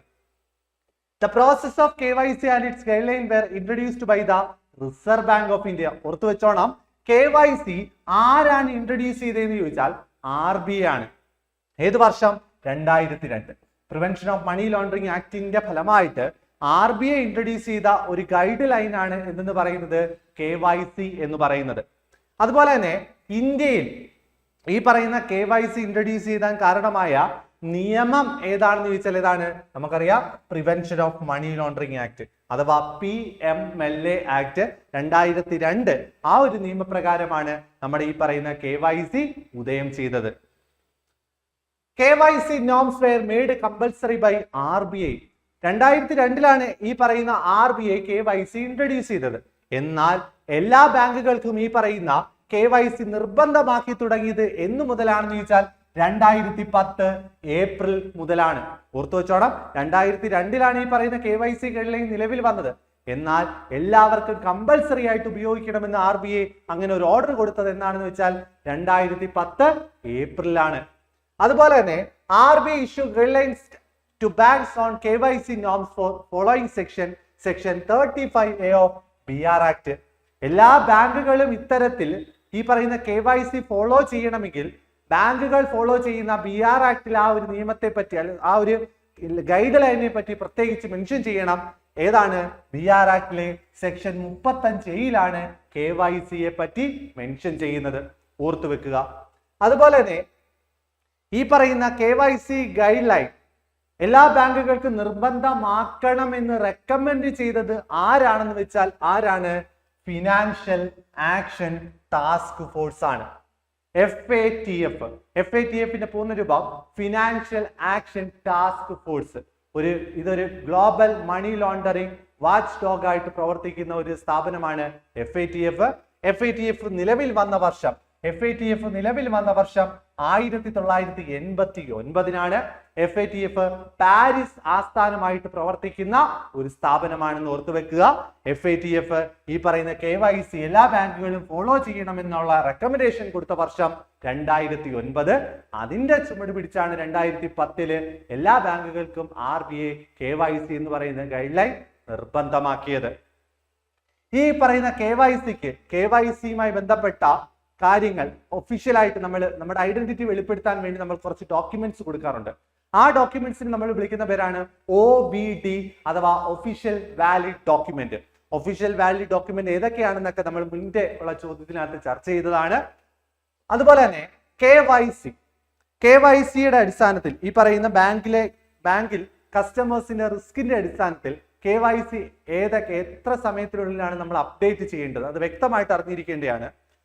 ഒരു ഹൈ റിസ്ക് കാറ്റഗറിയിലുള്ള കസ്റ്റമർ ആണെങ്കിൽ, ഒരു ബാങ്കിലെ ഹൈ റിസ്ക് കാറ്റഗറിയിൽ പെടുന്ന കസ്റ്റമർ ആണെങ്കിൽ അവരവരുടെ KYC അപ്ഡേറ്റ് ചെയ്യേണ്ടത് എല്ലാ 2 വർഷം കൂടുമ്പോഴാണ്. ഓക്കെ ആണല്ലോ? ഈ പറയുന്ന ഫിനാൻഷ്യൽ ഇടപാടുമായി ബന്ധപ്പെട്ട് KYC എന്തായാലും കൊടുക്കണം. അങ്ങനെ കൊടുത്തു കഴിഞ്ഞാൽ എല്ലാ 2 വർഷം കൂടുമ്പോഴും ഹൈ റിസ്ക് കാറ്റഗറിയിലുള്ള കസ്റ്റമേഴ്സ് അവരുടെ KYC അപ്ഡേറ്റ് ചെയ്യണം. അതുപോലെ തന്നെ മീഡിയം റിസ്ക് കാറ്റഗറിയിലുള്ള കസ്റ്റമർ ആണെങ്കിൽ എല്ലാ 8 വർഷം കൂടുമ്പോഴും അവരുടെ KYC അപ്ഡേറ്റ് ചെയ്യണം. അതുപോലെ തന്നെ ലോ റിസ്ക് കാറ്റഗറിയിലുള്ള കസ്റ്റമർ ആണെങ്കിൽ എല്ലാ 10 വർഷം കൂടുമ്പോഴും അവരവരുടെ KYC അപ്ഡേറ്റ് ചെയ്യണം. വളരെ പ്രധാനപ്പെട്ടതാണ്. ഹൈ റിസ്ക് കസ്റ്റമേഴ്സ് ആണെങ്കിൽ KYC അപ്ഡേറ്റ് ചെയ്യേണ്ടത് എല്ലാ 2 വർഷം കൂടുമ്പോഴും, മീഡിയം റിസ്ക് കസ്റ്റമേഴ്സ് ആണെങ്കിൽ അവരുടെ KYC അപ്ഡേറ്റ് ചെയ്യേണ്ടത് എല്ലാ 8 വർഷം കൂടുമ്പോഴും, ലോ റിസ്ക് കാറ്റഗറിയിലുള്ള കസ്റ്റമേഴ്സ് ആണെങ്കിൽ അവരുടെ KYC അപ്ഡേറ്റ് ചെയ്യേണ്ടത് എല്ലാ 10 വർഷം കൂടുമ്പോഴും ആണ്. അടുത്ത ക്വസ്റ്റ്യനിലേക്ക് പോവാണ്. Which of the following statement are correct relating to Atal Pension Yojana? APY. Atal pension Yojana. Atal pension യോജനയുമായി ബന്ധപ്പെട്ട ശരിയായിട്ടുള്ള കറക്റ്റ് സ്റ്റേറ്റ്മെന്റ് കണ്ടെത്താനാണ് ചോദിച്ചിരിക്കുന്നത്. നമുക്ക് നോക്കാം. Launched by prime minister Shri Narendra Modi 9th May 2015. Pension will be given at the age of 60 years. Age of the subscriber should be between 18 to 40 വയസ്സ്. The same bank account, post office same bank account is mandatory for joining APY. Atal pension Yojana വളരെ പ്രധാനപ്പെട്ടതാണ്, നമ്മുടെ സിലബസിലുള്ളതാണ്. Atal pension Yojana 9 May 2015 ഓർത്തു വെച്ചോണോ. 9 May 2015 Narendra Modi സർക്കാർ കൊണ്ടുവന്ന ഒരു സ്കീമാണ് അടൽ പെൻഷൻ യോജന. അടൽ പെൻഷൻ യോജന എന്താണെന്ന് വെച്ചാൽ ഒരു പെൻഷൻ സ്കീമാണ്. അടൽ പെൻഷൻ യോജന എന്താണ്? ഒരു പെൻഷൻ സ്കീമാണ്. 60 വയസ്സാകുമ്പോൾ പെൻഷൻ കിട്ടുന്ന ഒരു പദ്ധതിയാണ് അടൽ പെൻഷൻ യോജന. എത്ര വയസ്സാകുമ്പോഴാ? 60 വയസ്സ്. ഓക്കെ ആണല്ലോ? 60 വയസ്സ് പ്രായമാകുമ്പോൾ നമുക്കൊരു പെൻഷൻ കിട്ടും. 1000 തൊട്ട് 5000 രൂപ വരെ നമ്മൾ അടയ്ക്കുന്ന പ്രീമിയം എത്രയാണോ അതനുസരിച്ച് 1000 മുതൽ 5000 രൂപ വരെ മാസാമാസ പെൻഷൻ കിട്ടുന്ന ഒരു പദ്ധതിയാണ് അടൽ പെൻഷൻ യോജന. അങ്ങനെ കിട്ടണമെങ്കിൽ വയസ്സ് എത്രയായിരിക്കണം? 60 വയസ്സായിരിക്കണം. അതുപോലെ തന്നെ ഈ പറയുന്ന അടൽ പെൻഷൻ യോജനയിൽ അംഗമാകണമെങ്കിൽ അവിടെ ഏജ് ലിമിറ്റ് പറയുന്നത് 18 തൊട്ട് 40 വയസ്സ് വരെയാണ്. അടൽ പെൻഷൻ യോജനയിൽ അംഗമാകാനുള്ള പ്രായപരിധി പറയുന്നത് 18 മുതൽ 40 വയസ്സ് വരെയാണ്. അതുപോലെ തന്നെ അടൽ പെൻഷൻ യോജനയിൽ അംഗമാകണമെങ്കിൽ ഒരു വ്യക്തിക്ക് ഒരു ബാങ്കിലോ ഒരു പോസ്റ്റ് ഓഫീസ് സേവിംഗ് അക്കൗണ്ടോ നിർബന്ധമായിട്ടും ഉണ്ടായിരിക്കണം. അങ്ങനെയെങ്കിൽ മാത്രമേ ഈ പറയുന്ന പദ്ധതിയിൽ അംഗമാകാൻ കഴിയുകയുള്ളൂ. ഓക്കെ ആണല്ലോ? അപ്പോൾ മുകളിൽ പറഞ്ഞ എല്ലാ സ്റ്റേറ്റ്മെന്റും ശരിയാണ്.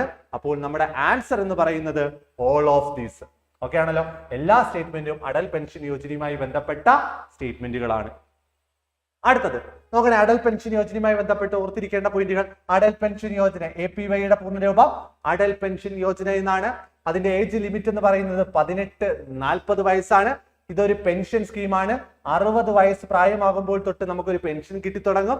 പ്രീമിയം ഈ പറയുന്ന പെൻഷൻ എമൗണ്ട്, നമുക്ക് കിട്ടുന്ന പെൻഷൻ എമൗണ്ട് എന്ന് പറയുന്നത് 1000 മുതൽ 5000 രൂപ വരെയാണ്. 1000 തൊട്ട് 5000 രൂപ വരെ പെൻഷനായിട്ട് നമുക്ക് മാസാമാസം കിട്ടുന്ന ഒരു പദ്ധതിയാണ് അടൽ പെൻഷൻ യോജന. നിലവിൽ വന്നത് 9th May 2015 അടുത്തത് വളരെ പ്രധാനപ്പെട്ട മറ്റൊരു പെൻഷൻ സ്കീമാണ് പ്രധാനമന്ത്രി ജീവൻ ജ്യോതി ഭീമ യോജന, PMJJBY, പ്രധാനമന്ത്രി ജീവൻ ജ്യോതി ഭീമ യോജന. നോക്കണേ, അതിന്റെ ഏജ് ലിമിറ്റ് പറയുന്നത് 18-50 വയസ്സാണ്. അതിന്റെ പ്രീമിയം എമൗണ്ട് എന്ന് പറയുന്നത് 436 വർഷം വാർഷികമായിട്ട് 436 രൂപ. പ്രധാനമന്ത്രി ജീവൻ ജ്യോതി യോജനയിൽ അംഗമാകണമെങ്കിൽ 436 രൂപ അടയ്ക്കണം. ഏജ് ലിമിറ്റ് 18-50 വയസ്സാണ്. ഇതൊരു ഡെത്ത് ഇൻഷുറൻസ് കവറേജ് ആണ്. ഓക്കെ ആണല്ലോ? ഡെത്ത് ഇൻഷുറൻസ് കവറേജ് സ്കീമാണ് Pradhan Mantri Jeevan Jyoti Bima Yojana. Death insurance coverage ആയിട്ട് നമുക്ക് കിട്ടുന്ന തുക എത്രയാണെന്ന് വെച്ചാൽ 2 ലക്ഷം രൂപയാണ്.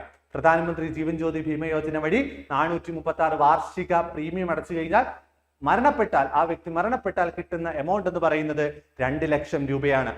അതുപോലെ തന്നെ പ്രധാനമന്ത്രി സുരക്ഷാ ഭീമ യോജന, പ്രധാനമന്ത്രി സുരക്ഷാ ഭീമ യോജന മറ്റൊരു പദ്ധതിയാണ്. അതിൽ അംഗമാവാനുള്ള പ്രായപരിധി എന്ന് പറയുന്നത് 18-70 വയസ്സാണ്. ഓക്കെ ആണല്ലോ? അതുപോലെ തന്നെ ഇതൊരു ആക്സിഡന്റൽ ഡെത്ത് ഇൻഷുറൻസ് ആണ്. Accidental death and permanent disability, അംഗവൈകല്യം അതുപോലെ തന്നെ ഈ പറയുന്ന ഡെത്ത്, ആക്സിഡന്റ് ആയിട്ട് സംഭവിക്കുകയാണെങ്കിൽ ഉണ്ടാവുന്ന അതുമായി ബന്ധപ്പെട്ട് കൊടുക്കുന്ന ഒരു പദ്ധതിയാണ് പ്രധാനമന്ത്രി സുരക്ഷാ ഭീമ യോജന. 2 ലക്ഷം രൂപ വരെയാണ് അതിന്റെ ആ ഒരു തുക ക്ലെയിം നമുക്ക് കിട്ടുന്നത്. ഡെത്ത് ആയാലോ അല്ലെങ്കിൽ പെർമനന്റ് ഡിസബിലിറ്റി നമുക്ക് സംഭവിച്ചാലോ 2 ലക്ഷം രൂപ വരെ പരിരക്ഷ കിട്ടുന്ന പദ്ധതിയാണ് പ്രധാനമന്ത്രി സുരക്ഷാ ഭീമ യോജന. അതിന്റെ ആനുവൽ പ്രീമിയം രൂപയെന്ന് ഓർത്ത് വെച്ചോണം, 20 രൂപ. ആനുവലായിട്ട് നമ്മൾ 20 രൂപ അടച്ചു കഴിഞ്ഞാൽ നമുക്ക് ഈ പറയുന്ന പ്രധാനമന്ത്രി സുരക്ഷാ ഭീമ യോജനയുടെ ഭാഗമാകാവുന്നതാണ്. അടുത്ത, what is the relation between banker and customer in case of collection of check? ഒരു കളക്ഷന് വേണ്ടി നമ്മൾ ചെക്ക് കൊടുക്കുകയാണെങ്കിൽ, ചെക്ക് കളക്ഷന് വേണ്ടി നമ്മൾ ബാങ്കിൽ കൊടുക്കുകയാണെങ്കിൽ ബാങ്കും കസ്റ്റമറും തമ്മിലുള്ള റിലേഷൻഷിപ്പ് എന്താണെന്നാണ് ചോദ്യം. നമ്മൾ വ്യക്തമായിട്ട് ആ ടോപ്പിക്കിൽ പഠിച്ചതാണ് collection of cheque. Collection of ചെക്കുമായി ബന്ധപ്പെട്ട് ബാങ്കും കസ്റ്റമറും തമ്മിലുള്ള റിലേഷൻഷിപ്പ് ചോദിച്ചു കഴിഞ്ഞാൽ ഏജന്റ് പ്രിൻസിപ്പിൾ. ഓക്കെ ആണല്ലോ? Agent principal. ബാങ്ക് ഏജന്റ് ആയിട്ടും കസ്റ്റമർ പ്രിൻസിപ്പാൾ ആയിട്ടുമാണ് അവിടെ റിലേഷൻഷിപ്പ് വരുന്നത് in the case of collection of cheque. എന്ന് വെച്ചാൽ ബാങ്ക് നമുക്ക് വേണ്ടി ഒരു കാര്യം ചെയ്യുകയാണ്, അല്ലെ? ചെക്ക് നമ്മളെ കളക്ട് ചെയ്ത് തരുവാണ്, ചെക്കിലുള്ള എമൗണ്ട് കളക്ട് ചെയ്ത് തരുവാണ്. അപ്പോൾ നമുക്ക് വേണ്ടി ബാങ്ക് ഒരു കാര്യം ചെയ്യുന്നത് കൊണ്ട് അവിടെ നടക്കുന്നത് ഒരു ഏജൻസി ഫംഗ്ഷൻ ആണ്. ബാങ്ക് എന്ന് പറയുന്നത് ഏജന്റും കസ്റ്റമർ എന്ന് പറയുന്നത് പ്രിൻസിപ്പാളുമാണ്. നോക്കാം, വളരെ പ്രധാനപ്പെട്ട റിലേഷൻഷിപ്പ് ആണ്, എപ്പോഴും ആവർത്തിച്ച് ചോദിക്കുന്ന ബാങ്കർ കസ്റ്റമർ റിലേഷൻഷിപ്പ് ആണ് നമ്മളൊന്ന് പറയുന്നത്. ഡെപ്പോസിറ്റിന്റെ കേസിൽ ബാങ്കിൽ നമ്മൾ ഒരു എമൗണ്ട് ഡെപ്പോസിറ്റ് ചെയ്താൽ ബാങ്കർ ആരാണ്, കസ്റ്റമർ ആരാണ്? ബാങ്ക് ഡെപ്റ്ററും കസ്റ്റമർ ക്രെഡിറ്ററും. ഇവിടെ ബാങ്കും കസ്റ്റമറും തമ്മിലുള്ള റിലേഷൻഷിപ്പ് ആണ് നമ്മൾ പറയുന്നത്. ആദ്യം പറയുന്നത് ബാങ്ക്, രണ്ടാമത് പറയുന്നത് കസ്റ്റമർ. ലോണ് അല്ലെങ്കിൽ അഡ്വാൻസ്, ആ ഒരു കേസിൽ ബാങ്കും കസ്റ്റമറും തമ്മിലുള്ള relationship creditor debtor. Bank creditor, customer debtor. Advisory service, ഒരു അഡ്വൈസറി സർവീസ് ആണ് ബാങ്ക് നമുക്ക് നൽകുന്നതെങ്കിൽ ബാങ്ക് എന്ന് പറയുന്നത് അഡ്വൈസറും ഈ പറയുന്ന കസ്റ്റമർ എന്ന് പറയുന്ന ആള് ക്ലയന്റുമാണ്. പ്ലെഡ്ജ് ഗുഡ്സ് പ്ലെഡ്ജ് ചെയ്യുന്ന സാഹചര്യത്തിൽ ഈ പറയുന്ന ബാങ്ക് എന്ന് പറയുന്നയാള് പോണിയും കസ്റ്റമർ എന്ന് പറയുന്നയാള് ഓണറുമാണ്. മോർഗേജിന്റെ കേസിൽ ബാങ്ക് എന്ന് പറയുന്നയാള് മോർഗേജും കസ്റ്റമർ എന്ന് പറയുന്നയാള് മോർഗേജറുമാണ്. കളക്ഷൻ ഓഫ് ചെക്ക്, നമ്മൾ പറഞ്ഞ കളക്ഷൻ ഓഫ് ചെക്ക് ബില്ല്, അതിന്റെ കേസിൽ ബാങ്ക് ഏജന്റും കസ്റ്റമർ പ്രിൻസിപ്പാളുമാണ്. എക്സിക്യൂട്ടിംഗ് സ്റ്റാൻഡിംഗ് ഓർഡർ നമ്മൾ ബാങ്കിന് വേണ്ടി എന്തെങ്കിലും കാര്യം പറഞ്ഞ് ചെയ്യിപ്പിക്കുകയാണെങ്കിൽ അവിടെ ബാങ്ക് എന്ന് പറയുന്നത് ഏജന്റും കസ്റ്റമർ എന്ന് പറയുന്നയാള് പ്രിൻസിപ്പാളുമാണ്. സേഫ് ഡെപ്പോസിറ്റ് ലോക്കറുമായി ബന്ധപ്പെട്ട് ഒരു ലോക്കർ ഫെസിലിറ്റി ബാങ്ക് നമുക്ക് പ്രൊവൈഡ് ചെയ്യുന്നുണ്ടെങ്കിൽ ബാങ്ക് എന്ന് പറയുന്നയാള് ലെസറും കസ്റ്റമർ എന്ന് പറയുന്നയാള് ലെസിയുമാണ്. സേഫ് കസ്റ്റഡി ഓഫ് വാല്യുബിൾസ്, എന്തെങ്കിലും വിലപിടിപ്പുള്ള വസ്തുക്കൾ നമ്മൾ സൂക്ഷിക്കാൻ ഏൽപ്പിക്കുകയാണെങ്കിൽ അവിടെ ബാങ്ക് എന്ന് പറയുന്നയാള് ബെയിലിയും കസ്റ്റമർ എന്ന് പറയുന്നയാള് ബെയിലറുമാണ്. ആർട്ടിക്കിൾസ് ലെഫ്റ്റ് ബൈ മിസ്റ്റേക്ക്, എന്തെങ്കിലും കാര്യം നമ്മൾ ബാങ്കിൽ മറന്നു വെച്ച് കഴിഞ്ഞാൽ ബാങ്ക് എന്ന് പറയുന്നയാള് ട്രസ്റ്റിയും കസ്റ്റമർ എന്ന് പറയുന്നയാള് ബെനിഫിഷ്യറിയുമാണ്. അങ്ങനെ വളരെ പ്രധാനപ്പെട്ട 10 റിലേഷൻഷിപ്പാണ് അവിടെ കൊടുത്തിട്ടുള്ളത്. എപ്പോഴും ആവർത്തിച്ച് മാറി മാറി ചോദിക്കുന്നതാണ്, പഠിച്ചു വെക്കുക. അടുത്ത ചോദ്യമാണ്, dash is like A bank account without having balance in it. ബാങ്കിൽ ബാലൻസ് ഇല്ലെങ്കിൽ കൂടി നമുക്ക് ഉപയോഗിക്കാൻ പറ്റുന്ന ഫെസിലിറ്റി ഏതാണ് എന്നാണ് ചോദിച്ചേക്കുന്നത്. നമുക്കറിയാം ബാങ്കിൽ അക്കൗണ്ട് ബാലൻസ് വേണ്ട ഈ ഒരു ഫെസിലിറ്റി യൂസ് ചെയ്യാൻ. ഏതാണ്? ക്രെഡിറ്റ് കാർഡാണ്. ഓർത്തു വെച്ചോണം, ബാങ്കിൽ അക്കൗണ്ട് ഇല്ല എങ്കിൽ, അക്കൗണ്ടിൽ ബാലൻസ് ഇല്ല എങ്കിൽ കൂടി നമുക്ക് ഉപയോഗിക്കാൻ പറ്റുന്ന ഒരു കാർഡാണ് എന്തെന്ന് പറയുന്നത്? ക്രെഡിറ്റ് കാർഡ് എന്ന് പറയുന്നത്. നോക്കണേ, ക്രെഡിറ്റ് കാർഡുമായി ബന്ധപ്പെട്ട വളരെ പ്രധാനപ്പെട്ട കുറച്ച് പോയിന്റ്സുകൾ പറയാണ്. Credit card like A bank account without having balance. അതാണ് എപ്പോഴും ചോദിക്കുന്നത്. ബാങ്ക് അക്കൗണ്ടിൽ ബാലൻസ് ഇല്ല എങ്കിൽ കൂടി നമുക്ക് യൂസ് ചെയ്യാൻ പറ്റും. കാരണം ബാങ്ക് നമുക്ക് ഒരു നിശ്ചിത എമൗണ്ട് കടമായിട്ട് ക്രെഡിറ്റ് ആയിട്ട് നൽകി അതിനകത്തുള്ള എമൗണ്ടുകൾ നമുക്ക് എടുക്കാൻ ഉപയോഗിക്കാൻ ബാങ്ക് ഓഫർ ചെയ്യുന്ന കാർഡാണ് ക്രെഡിറ്റ് കാർഡ് എന്ന് പറയുന്നത്. അതുപോലെ തന്നെ വളരെ പ്രധാനപ്പെട്ടയാണ് buy now pay later. Buy now pay later എന്ന് പറയുന്നത് ഏത് കാർഡുമായി ബന്ധപ്പെട്ടാണെന്ന് ചോദിച്ചാൽ ക്രെഡിറ്റ് കാർഡുമായി ബന്ധപ്പെട്ടതാണ്. ക്രെഡിറ്റ് കാർഡുമായി ബന്ധപ്പെട്ട ഒരു പദമാണ് ബൈ നൗ പേ ലേറ്റർ. ഇന്ത്യയിൽ ആദ്യമായിട്ട് ക്രെഡിറ്റ് കാർഡ് ഓഫർ ചെയ്ത bank central Bank of India ആണ്. സെൻട്രൽ ബാങ്ക് ഓഫ് ഇന്ത്യയാണ് ഇന്ത്യയിൽ ആദ്യമായിട്ട് ഈ പറയുന്ന ക്രെഡിറ്റ് കാർഡ് ഇൻട്രൊഡ്യൂസ് ചെയ്തത് 1980-ലാണ്. ഓർത്തു വെച്ചോളാം, ഇന്ത്യയിൽ ആദ്യമായിട്ട് ഈ പറയുന്ന ക്രെഡിറ്റ് കാർഡ് കൊണ്ടുവന്നത് സെൻട്രൽ ബാങ്ക് ഓഫ് ഇന്ത്യ 1980-ലാണ്. Hot listing. എന്താണ് ഹോട്ട് ലിസ്റ്റിംഗ്? ഈ പറയുന്ന ക്രെഡിറ്റ് കാർഡ് ബ്ലോക്കിംഗ്, അതിന്റെ ഓപ്പറേഷൻസ് ബ്ലോക്ക് ചെയ്യുകയാണെങ്കിൽ അതിനെ വിളിക്കുന്ന പേര് hot listing of credit card. Hot listing of credit card എന്നതുകൊണ്ട് ഉദ്ദേശിക്കുന്നത് ഈ പറയുന്ന ക്രെഡിറ്റ് കാർഡിലെ ഓപ്പറേഷൻസ് പൂർണ്ണമായിട്ടും ബ്ലോക്ക് ചെയ്യുന്നതിനെ പറയുന്ന പേരാണ് hot listing of credit card. അടുത്തത് ഡെബിറ്റ് കാർഡ്. ക്രെഡിറ്റ് കാർഡ് പറയുമ്പോൾ നമ്മൾ അവിടെ ഡെബിറ്റ് കാർഡ് എന്ന് പറയണം. A debit card is a payment card often made plastic that allow you to access and spend money directly from your bank account. നമ്മുടെ അക്കൗണ്ടിൽ കിടക്കുന്ന പൈസ എത്രയാണോ ആ പൈസ മാത്രം നമുക്ക് ഉപയോഗിക്കാം. ആ പൈസ എടുത്ത് ഉപയോഗിക്കാൻ പാകത്തിന് നമുക്ക് ബാങ്ക് ഓഫർ ചെയ്യുന്ന കാർഡാണ് ഡെബിറ്റ് കാർഡ്. ഓക്കെയാണ്. നമ്മുടെ അക്കൗണ്ടിലുള്ള ബാലൻസ് മാത്രമേ അതുവഴി നമുക്ക് എടുക്കുവാൻ സാധിക്കുകയുള്ളൂ. ഈ പറയുന്ന ഡെബിറ്റ് കാർഡിനെ അറിയപ്പെടുന്ന മറ്റു പേരുകളൊന്ന് ഓർത്തു വെച്ചോണം. Bank card, cheque card. Bank card, cheque card എന്നറിയപ്പെടുന്നത് ഡെബിറ്റ് കാർഡാണ്. അതുപോലെ തന്നെ പ്ലാസ്റ്റിക് മണി എന്നറിയപ്പെടുന്നത് ക്രെഡിറ്റ് കാർഡാണ്. പഠിച്ചു വെച്ചോണേ, പ്ലാസ്റ്റിക് മണി എന്നറിയപ്പെടുന്നത് credit card, bank card, cheque card എന്നറിയപ്പെടുന്നത് ഡെബിറ്റ് കാർഡാണ്. അതുപോലെ തന്നെ by now pay now. By now pay now എന്നത് എന്തുമായി ബന്ധപ്പെട്ടാണെന്ന് വെച്ചാൽ ഡെബിറ്റ് കാർഡുമായി ബന്ധപ്പെട്ടാണ്. ബൈ നൗ പേ ലേറ്റർ ആണെങ്കിൽ അത് credit card, by now pay now ആണെങ്കിൽ അത് ഡെബിറ്റ് കാർഡാണ്. അതുപോലെ തന്നെ നമ്മുടെ ഈ പറയുന്ന ATM നിന്ന് നമുക്ക് പൈസ വിഡ്രോ ചെയ്യാനായിട്ട് നമ്മൾ യൂസ് ചെയ്യുന്ന കാർഡാണ് ഡെബിറ്റ് കാർഡ്. ഓക്കെ ആണല്ലോ. അടുത്ത, in dash type of account only the first account holder primary can access and operate the account till that time she or he alive. ഒരു വ്യക്തി മരണപ്പെടുകയാണെങ്കിൽ, ഓക്കെ ആണല്ലോ, ഇത് കുറച്ച് ജോയിന്റ് ടൈപ്പ് അക്കൗണ്ടുകളാണ് ഇവിടെ ചോദിച്ചിരിക്കുന്നത്. In dash type of joint account only the first account holder, ഒരു ആദ്യത്തെ primary account ഹോൾഡറിന് മാത്രം ഈ പറയുന്ന അക്കൗണ്ട് ഓപ്പറേറ്റ് ചെയ്യാനും ആക്സസ് ചെയ്യാനും അധികാരം കൊടുക്കുന്നുണ്ടെങ്കിൽ, എന്ന് വെച്ചാൽ രണ്ടാമത്തെ പാർട്ടിക്ക് അവിടെ അധികാരം വരുന്നില്ല. ഫസ്റ്റ് വ്യക്തിക്ക് മാത്രമാണ് അധികാരം പോകുന്നത്.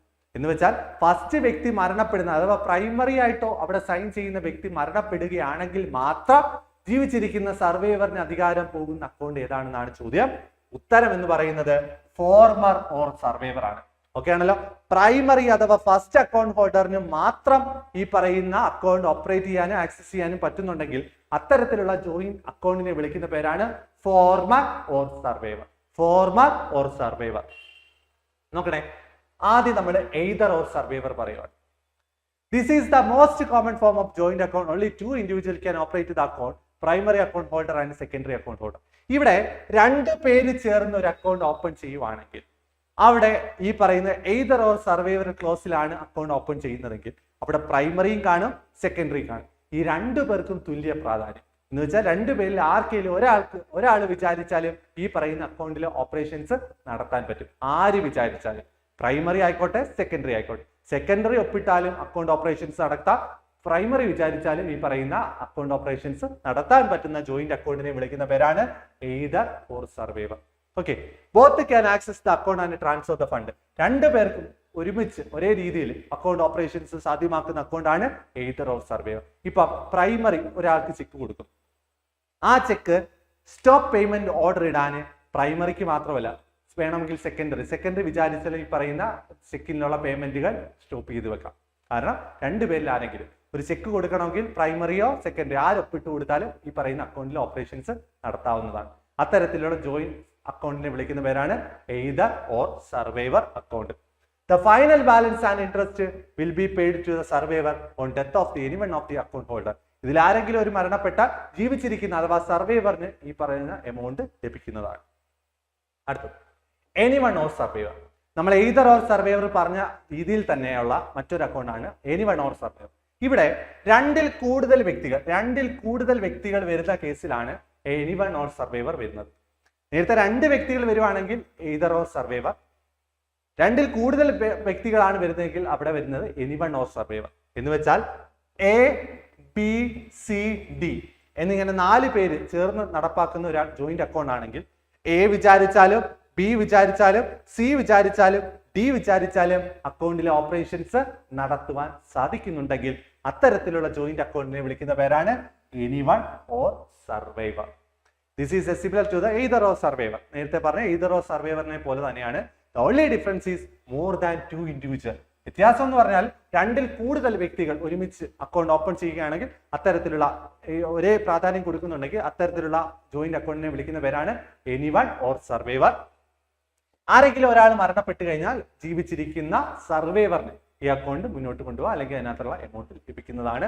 അത്തരത്തിലുള്ള ജോയിന്റ് അക്കൗണ്ടിനെ വിളിക്കുന്ന പേരാണ് എനിവൺ ഓർ സർവൈവർ. അടുത്തത് ഫോർമർ ഓർ സർവൈവർ. നമ്മൾ പറഞ്ഞു ഒരു അക്കൗണ്ട് ഓപ്പൺ ചെയ്യാൻ വരുമ്പോൾ അവിടെ പ്രൈമറി സെക്കൻഡറി 2 കോളം കാണും. അവിടെ ആദ്യം സൈൻ ചെയ്യുന്ന ഫസ്റ്റ് പേഴ്സൺ ആയിട്ട് സൈൻ ചെയ്ത പ്രൈമറി അക്കൗണ്ട് ഹോൾഡറിനായിരിക്കും ആ അക്കൗണ്ട് ഓപ്പൺ ചെയ്യാനും ആ അക്കൗണ്ട് ഓപ്പറേറ്റ് ചെയ്യാനും ആക്സസ് ചെയ്യാനും കഴിയുന്നത്. സെക്കൻഡറി അവിടെ സെക്കൻഡറി ആയിട്ട് നിലനിൽക്കത്തില്ല, അയാൾക്ക് യാതൊരു വിധത്തിലുള്ള അധികാരവും അവിടെ പോകുന്നില്ല. പ്രൈമറി ആയിട്ടുള്ള വ്യക്തി മരണപ്പെട്ടാൽ മാത്രമാണ് സർവൈവറിന് ആ അധികാരം പോകുന്നത്. അത്തരത്തിലുള്ള ജോയിന്റ് അക്കൗണ്ടിനെ വിളിക്കുന്ന പേരാണ് former or survivor. In this type of joint account, only the first account holder, primary, can access and operate the account till the time he or she alive. അല്ലെ, ഒരാൾ മരണപ്പെട്ടാൽ മാത്രം സർവൈവറിന് അധികാരം പോകുന്ന അക്കൗണ്ടാണ്. അതുപോലെ തന്നെ ഫസ്റ്റ് അക്കൗണ്ട് ഹോൾഡർ അഥവാ primary ആദ്യം വന്ന ആ വ്യക്തിക്ക് മാത്രം അധികാരം പോകുന്ന അക്കൗണ്ടിനെ വിളിക്കുന്ന പേരാണ് former or survivor. The second account holder or second applicant can operate the account only at the death of primary. Primary account holder മരണപ്പെട്ടാൽ മാത്രമാണ് സെക്കൻഡ് അക്കൗണ്ട് ഹോൾഡറിന് അവിടെ അധികാരം വരുന്നത്. അത്തരത്തിലുള്ള അക്കൗണ്ടിനെ വിളിക്കുന്ന പേരാണ് ഫോർമർ ഓർ സർവൈവർ. അടുത്തത് ലാറ്റർ ഓർ സർവൈവർ. നേരത്തെ പറഞ്ഞതുപോലെ തന്നെ ഫോർമറിന്റെ കേസിൽ പ്രൈമറിക്കാണ് പ്രാധാന്യം പോകുന്നതെങ്കിൽ ലാറ്റർ ഓർ സർവൈവറിന് സെക്കൻഡറി അക്കൗണ്ട് ഹോൾഡറിനാണ്. പ്രൈമറി സെക്കൻഡറി 2 പേരുമാണ്. സെക്കൻഡറി അക്കൗണ്ട് ഹോൾഡറിനെ അക്കൗണ്ട് ആക്സസ് ചെയ്യാനും ഓപ്പറേറ്റ് ചെയ്യാനും അധികാരം പോകുന്നുണ്ട്. പ്രൈമറിക്ക് അവിടെ അധികാരം ഒന്നും ഇല്ല എങ്കിൽ അത്തരത്തിലുള്ള ജോയിന്റ് അക്കൗണ്ടിനെ വിളിക്കുന്ന പേരാണ് latter or survivor. This is similar to former or survivor. The main difference is only the second holder. The second holder can access and operate the account till the time he or she alive. മരണപ്പെട്ടാൽ secondary account holder മരണപ്പെട്ടാൽ മാത്രമേ primary ആയിട്ടുള്ള first person അധികാരം പോകുള്ളൂ അഥവാ സർവൈവറിന് അധികാരം പോകുള്ളൂ. അത്തരത്തിലുള്ള ജോയിന്റ് അക്കൗണ്ടിനെ വിളിക്കുന്ന പേരാണ് ലാറ്റർ ഓർ സർവൈവർ. ഓക്കെ, അടുത്ത ചോദ്യത്തിലേക്ക് പോവാണ്. A person named by a deceased person to manage his estate or his will is called. A person named by a deceased person. ഒരു വ്യക്തി അയാൾ മരണപ്പെടുന്നതിന് മുന്നോടിയായിട്ട് അയാളുടെ അക്കൗണ്ടും കാര്യങ്ങളും എല്ലാം ഉപയോഗിക്കാൻ കൺട്രോൾ ചെയ്യാൻ വേണ്ടി ഒരാളെ അധികാരപ്പെടുത്തുന്നുണ്ടെങ്കിൽ ആ വ്യക്തിയെ നമ്മൾ എന്താണ് വിളിക്കുന്നതെന്ന് ചോദിച്ചാൽ എക്സിക്യൂട്ടർ എന്നാണ്. ഓർത്ത് വെച്ചാണ് എക്സിക്യൂട്ടർ.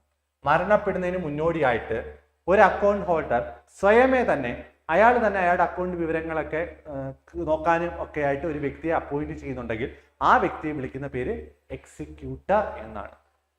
നോക്കാം, എക്സിക്യൂട്ടർ അഡ്മിനിസ്ട്രേറ്റർ. ആരാണ് executor administrator? An executor is A person named in the വില്ല്.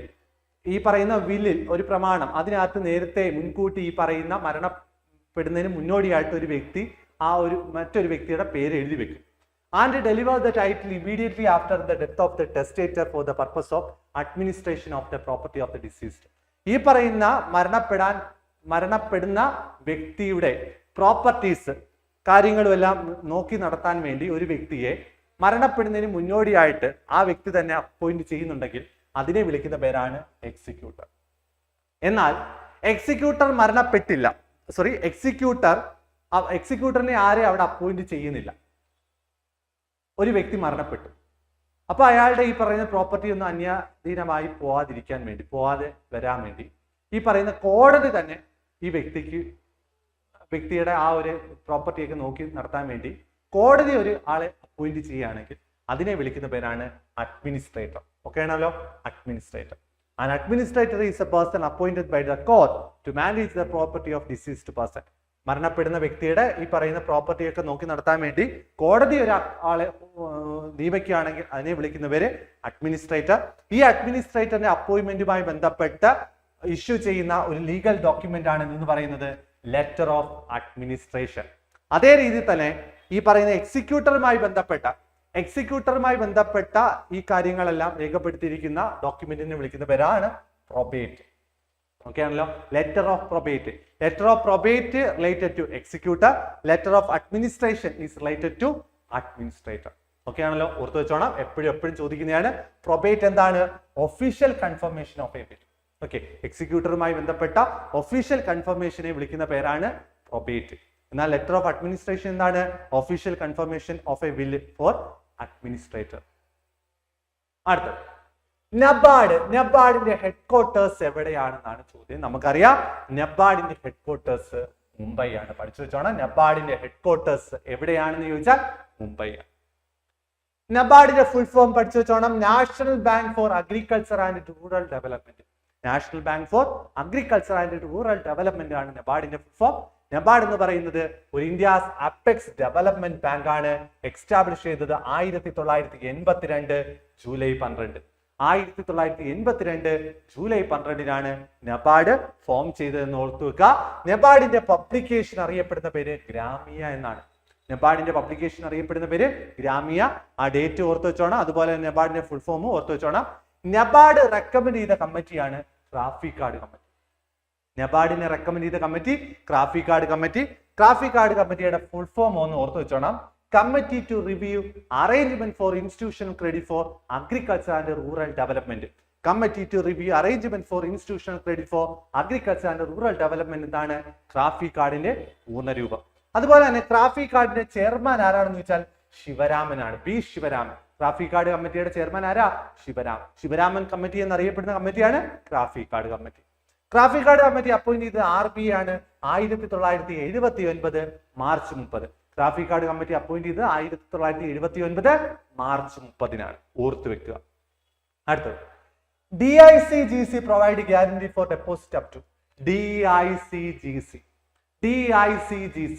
Deposit insurance credit guarantee corporation എന്ന് വെച്ചാൽ ഒരു ബാങ്കിൽ നമ്മൾ ഒരു നിക്ഷേപം ഇടുകയാണെങ്കിൽ ആ നിക്ഷേപത്തിൽ എന്തെങ്കിലും നഷ്ടം സംഭവിച്ചു കഴിഞ്ഞാൽ നമുക്ക് ആ ഒരു ഇൻഷുറൻസ് പരിരക്ഷ ലഭിക്കുന്നുണ്ട്. എത്ര രൂപ വരെയാണ് ഇൻഷുറൻസ് പരിരക്ഷ എന്ന് വെച്ചാൽ DICGC വഴി നമുക്ക് കിട്ടുന്ന ഇൻഷുറൻസ് പരിരക്ഷ, ഡെപ്പോസിറ്റ് എമൗണ്ടുകൾക്ക് കിട്ടുന്ന ഇൻഷുറൻസ് പരിരക്ഷ എന്ന് പറയുന്നത് 5 ലക്ഷം രൂപയാണ്. ഓർത്തു വെച്ചോണം, DICGC ഓഫർ ചെയ്യുന്ന ഇൻഷുറൻസ് കവറേജ് എത്രയാണെന്ന് വെച്ചാൽ 5 ലക്ഷം രൂപയാണ്. ഡെപ്പോസിറ്റ് ഇൻഷുറൻസ് ആണ് DICGC. ഓക്കെ, DICGCയുടെ full form deposit insurance and credit guarantee corporation. RBIയുടെ ഫുള്ളി ഓൺഡ് സബ്സിഡിയറി ആണ്. താഴെ പറയുന്നതിൽ RBIയുടെ ഫുള്ളി ഓൺഡ് സബ്സിഡിയറി ആരാണ് എന്ന് ചോദിച്ചു കഴിഞ്ഞ് DICGC ഓപ്ഷനിലുണ്ടെങ്കിൽ അത് എഴുതാം. RBIയുടെ കൺട്രോളിൽ പോകുന്ന RBIയുടെ ഒരു സ്ഥാപനമാണ് DICGC എന്ന് പറയുന്നത്. DICGC നിലവിൽ വന്നത് 1978 ജൂലൈ 15. ടേസ്റ്റ് സൈത് ഓർത്തോണം, DICGCയുടെ നിലവിൽ വന്നത് 1978 ജൂലൈ 15. അതുപോലെ തന്നെ DICGCയുടെ ചെയർമാൻ ആരാണെന്ന് വെച്ചാൽ RBIയുടെ ഡെപ്യൂട്ടി ഗവർണറാണ്. DICGCയുടെ ഡെപ്പോസിറ്റ് ഇൻഷുറൻസ് ക്രെഡിറ്റ് ഗ്യാരണ്ടി കോർപ്പറേഷന്റെ ചെയർമാൻ ആരാണെന്ന് ചോദിച്ചാൽ deputy governor of RBI. Insurance coverage maximum എത്ര രൂപയാണെന്ന് ചോദിച്ചാൽ DICGC വഴി നമുക്ക് ഇൻഷുറൻസ് കവറേജ് ആയിട്ട് ലഭിക്കുന്ന maximum amount of rupees 5 lakh രൂപയാണ്. ഓക്കെ, അടുത്ത ways and means advance introduced by RBI comes under dash section of RBI Act. Ways and means advance. Okay, എന്താണ് ways and means advance? Ways and means advance എന്താണെന്ന് വെച്ചാൽ RBI കൊടുക്കുന്ന ഒരു ലോണാണ്. ആർക്ക് കൊടുക്കുന്ന loan എന്ന് വെച്ചാൽ സെൻട്രൽ ഗവൺമെന്റ് അഥവാ സ്റ്റേറ്റ് ഗവൺമെന്റിന് RBI ഓഫർ ചെയ്യുന്ന ഒരു ലോണാണ് വേസ് ആൻഡ് മീൻസ് അഡ്വാൻസ്. അതിനെപ്പറ്റി പറയുന്നത് RBI ആക്ടിലെ ഏത് സെക്ഷനിലാണെന്നാണ് ചോദ്യം. RBI ആക്ടിലെ സെക്ഷൻ 17(5). കാരണം RBI ആണ് ഈ പറയുന്ന ലോൺ കൊടുക്കുന്നത്. വേസ് ആൻഡ് മീൻസ് അഡ്വാൻസ് എന്ന് പറയുന്ന ആ ഒരു ഫെസിലിറ്റി പ്രൊവൈഡ് ചെയ്യുന്ന RBI ആണ്. RBI ആക്ടിലെ സെക്ഷൻ 15 സബ്സെക്ഷൻ 5 ആണ് ഈ പറയുന്ന വേസ് ആൻഡ് മീൻസ് അഡ്വാൻസിനെ പറ്റി പറയുന്നത്. 3 മാസത്തേക്ക് 3 months അതും ചോദിച്ചിട്ടുണ്ട്. വേസ് ആൻഡ് മീൻസ് അഡ്വാൻസ് കൊടുക്കുന്നത് എത്ര നാളത്തേക്കാണെന്ന് ചോദിച്ചാൽ 3 മാസത്തേക്കാണ്. നോക്കാം. WMA ways and means advance. This is a temporary loan. ഇതൊരു ടെമ്പററി ലോൺ ഫെസിലിറ്റി ആണ്. RBI പ്രൊവൈഡ് ചെയ്യുന്ന ഒരു ലോൺ ഫെസിലിറ്റി ആണ്. ആർക്ക് വേണ്ടി? സെൻട്രൽ ഗവൺമെന്റിനും സ്റ്റേറ്റ് ഗവൺമെന്റിനും വേണ്ടി for the help to manage the short term cash flow mismatch. ഈ പറയുന്ന സെൻട്രൽ ഗവൺമെന്റിനോ സ്റ്റേറ്റ് ഗവൺമെന്റിനോ ഏതെങ്കിലും സാഹചര്യത്തിൽ ഒരു ഷോർട്ട് ടേം ഫണ്ട് ആവശ്യമായിട്ട് വന്നു കഴിഞ്ഞാൽ ഈ പറയുന്ന RBI പ്രൊവൈഡ് ചെയ്യുന്ന 3 മാസത്തേക്ക് കാലയളവിലേക്ക് കൊടുക്കുന്ന ഒരു ലോണാണ് വേസ് ആൻഡ് മീൻസ് അഡ്വാൻസ്. അടുത്ത PIN in a smart card is called PIN എന്നതിന്റെ പൂർണ്ണ രൂപം എന്താണെന്ന് വെച്ചാൽ പേഴ്സണൽ ഐഡന്റിഫിക്കേഷൻ നമ്പർ. വെച്ചോണം, പിന്നിന്റെ പൂർണ്ണ രൂപം എന്താണെന്ന് വെച്ചാൽ പേഴ്സണൽ ഐഡന്റിഫിക്കേഷൻ നമ്പർ എന്നാണ്. നമുക്ക് വളരെ പ്രധാനപ്പെട്ട കുറച്ച് അബ്രിവിയേഷൻസ് ഒക്കെ ഒന്ന് നോക്കി പോവാം. OTP എന്ന് വെച്ചാൽ എന്താണ്? One time password. OTP one time password. GST നമുക്കറിയാം, goods and service tax. Goods and service tax ആണ് GST. TDSന്റെ ഫുൾ ഫോം അറിയാം, tax deduction at source. Tax deduction at source ആണ് TDS. LAFന്റെ full form liquidity adjustment facility. Liquidity adjustment facility ആണ് LAF. MSF എന്തുവാണ്? Marginal standing facility. MSF marginal standing facility. NPA non performing asset. Non performing asset NPA. IMPS immediate payment service. Immediate payment service. CASA current account, saving account. അപ്പൊ current അക്കൗണ്ടിന്റെ saving അക്കൗണ്ടിന്റെ ഒരു combination ആണ് CASA എന്ന് പറയുന്നത്. ECS electronic clearing service. Electronic clearing service. CTS cheque truncation system. Cheque truncation system. Fintech financial technology. Financial technology. NPCI നമ്മൾ പറഞ്ഞാണ് national payment corporation of India.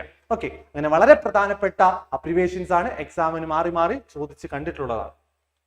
അടുത്ത blank endorsement is also called. Blank എൻഡോഴ്സ്മെന്റിനെ അറിയപ്പെടുന്ന മറ്റൊരു പേര്. Blank എൻഡോഴ്സ്മെന്റിനെ അറിയപ്പെടുന്ന മറ്റൊരു പേരാണ് ജനറൽ എൻഡോഴ്സ്മെന്റ്. പഠിച്ചു വെച്ചോണേ, ബ്ലാങ്ക് എൻഡോഴ്സ്മെന്റിനെ അറിയപ്പെടുന്ന മറ്റൊരു പേരാണ് ജനറൽ എൻഡോഴ്സ്മെന്റ്. അതേ രീതിയിൽ തന്നെ സ്പെഷ്യൽ എൻഡോഴ്സ്മെന്റിന്റെ മറ്റൊരു പേരാണ് ഫുൾ എൻഡോഴ്സ്മെന്റ്. ഓക്കെ, അപ്പോ ബ്ലാങ്ക് എൻഡോഴ്സ്മെന്റിന്റെ മറ്റൊരു പേരാണ് ജനറൽ എൻഡോഴ്സ്മെന്റ് എങ്കിൽ ഫുൾ എൻഡോഴ്സ്മെന്റിന്റെ മറ്റൊരു പേരാണ് സ്പെഷ്യൽ എൻഡോഴ്സ്മെന്റ്.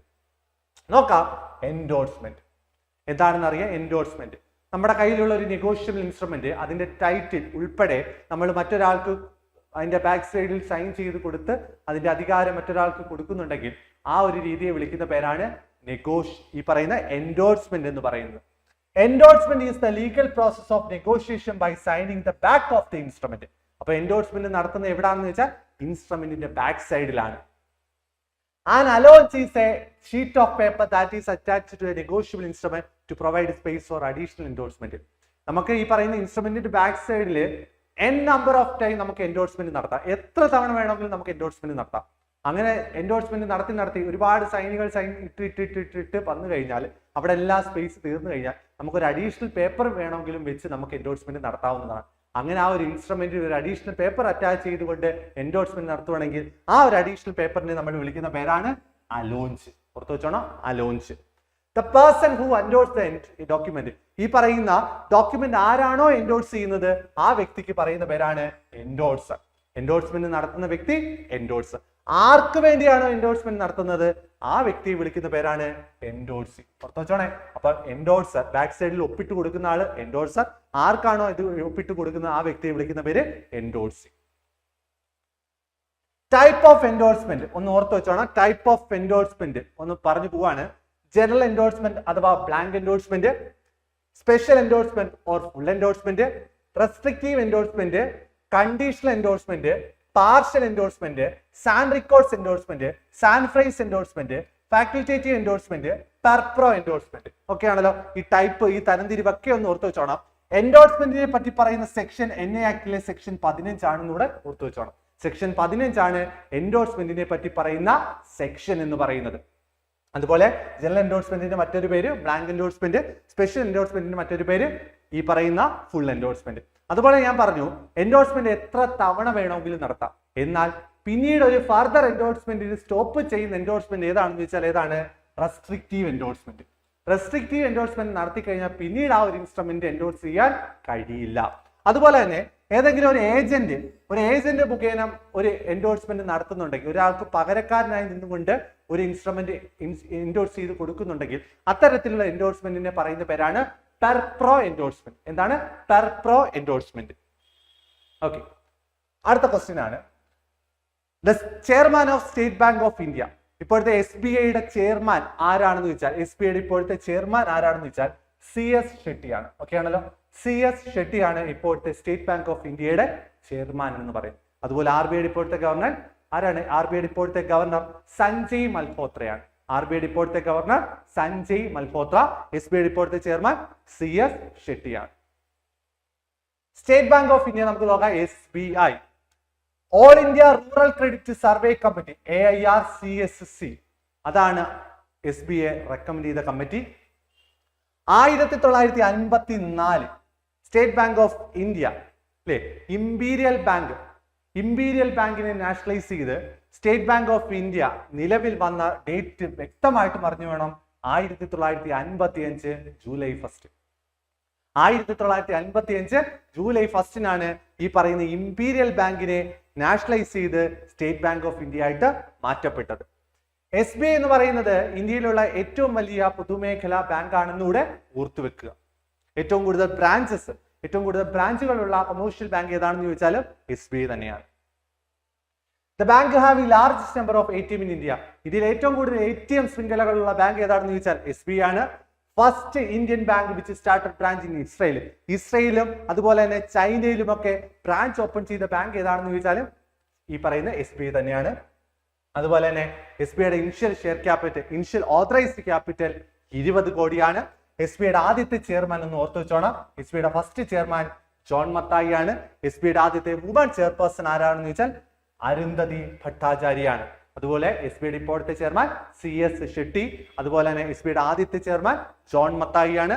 SBIയുടെ ഹെഡ്ക്വാർട്ടേഴ്സ് സ്ഥിതി ചെയ്യുന്നത് മുംബൈയാണ്. ഓർത്തു വെച്ചോണം. SBIയുടെ ഹെഡ്ക്വാർട്ടേഴ്സ് സ്ഥിതി ചെയ്യുന്നത് മുംബൈയാണ്. SBIയുടെ പേയ്മെന്റ് ആപ്പാണ് YONO app. You only need one. യോനോയുടെ ഫുൾ ഫോം ആണ് you only need one. Okay, അങ്ങനെ വളരെ പ്രധാനപ്പെട്ട ചോദ്യങ്ങളാണ് നമ്മൾ എക്സ്പ്ലെയിൻ ചെയ്തത്. ഓക്കെ, സിലബസിൽ നിന്ന് ഒതുങ്ങിയുള്ള ടോപ്പിക്കുകൾ മാത്രമാണ് നമ്മൾ ഡിസ്കസ് ചെയ്തത്. Okay, thank you.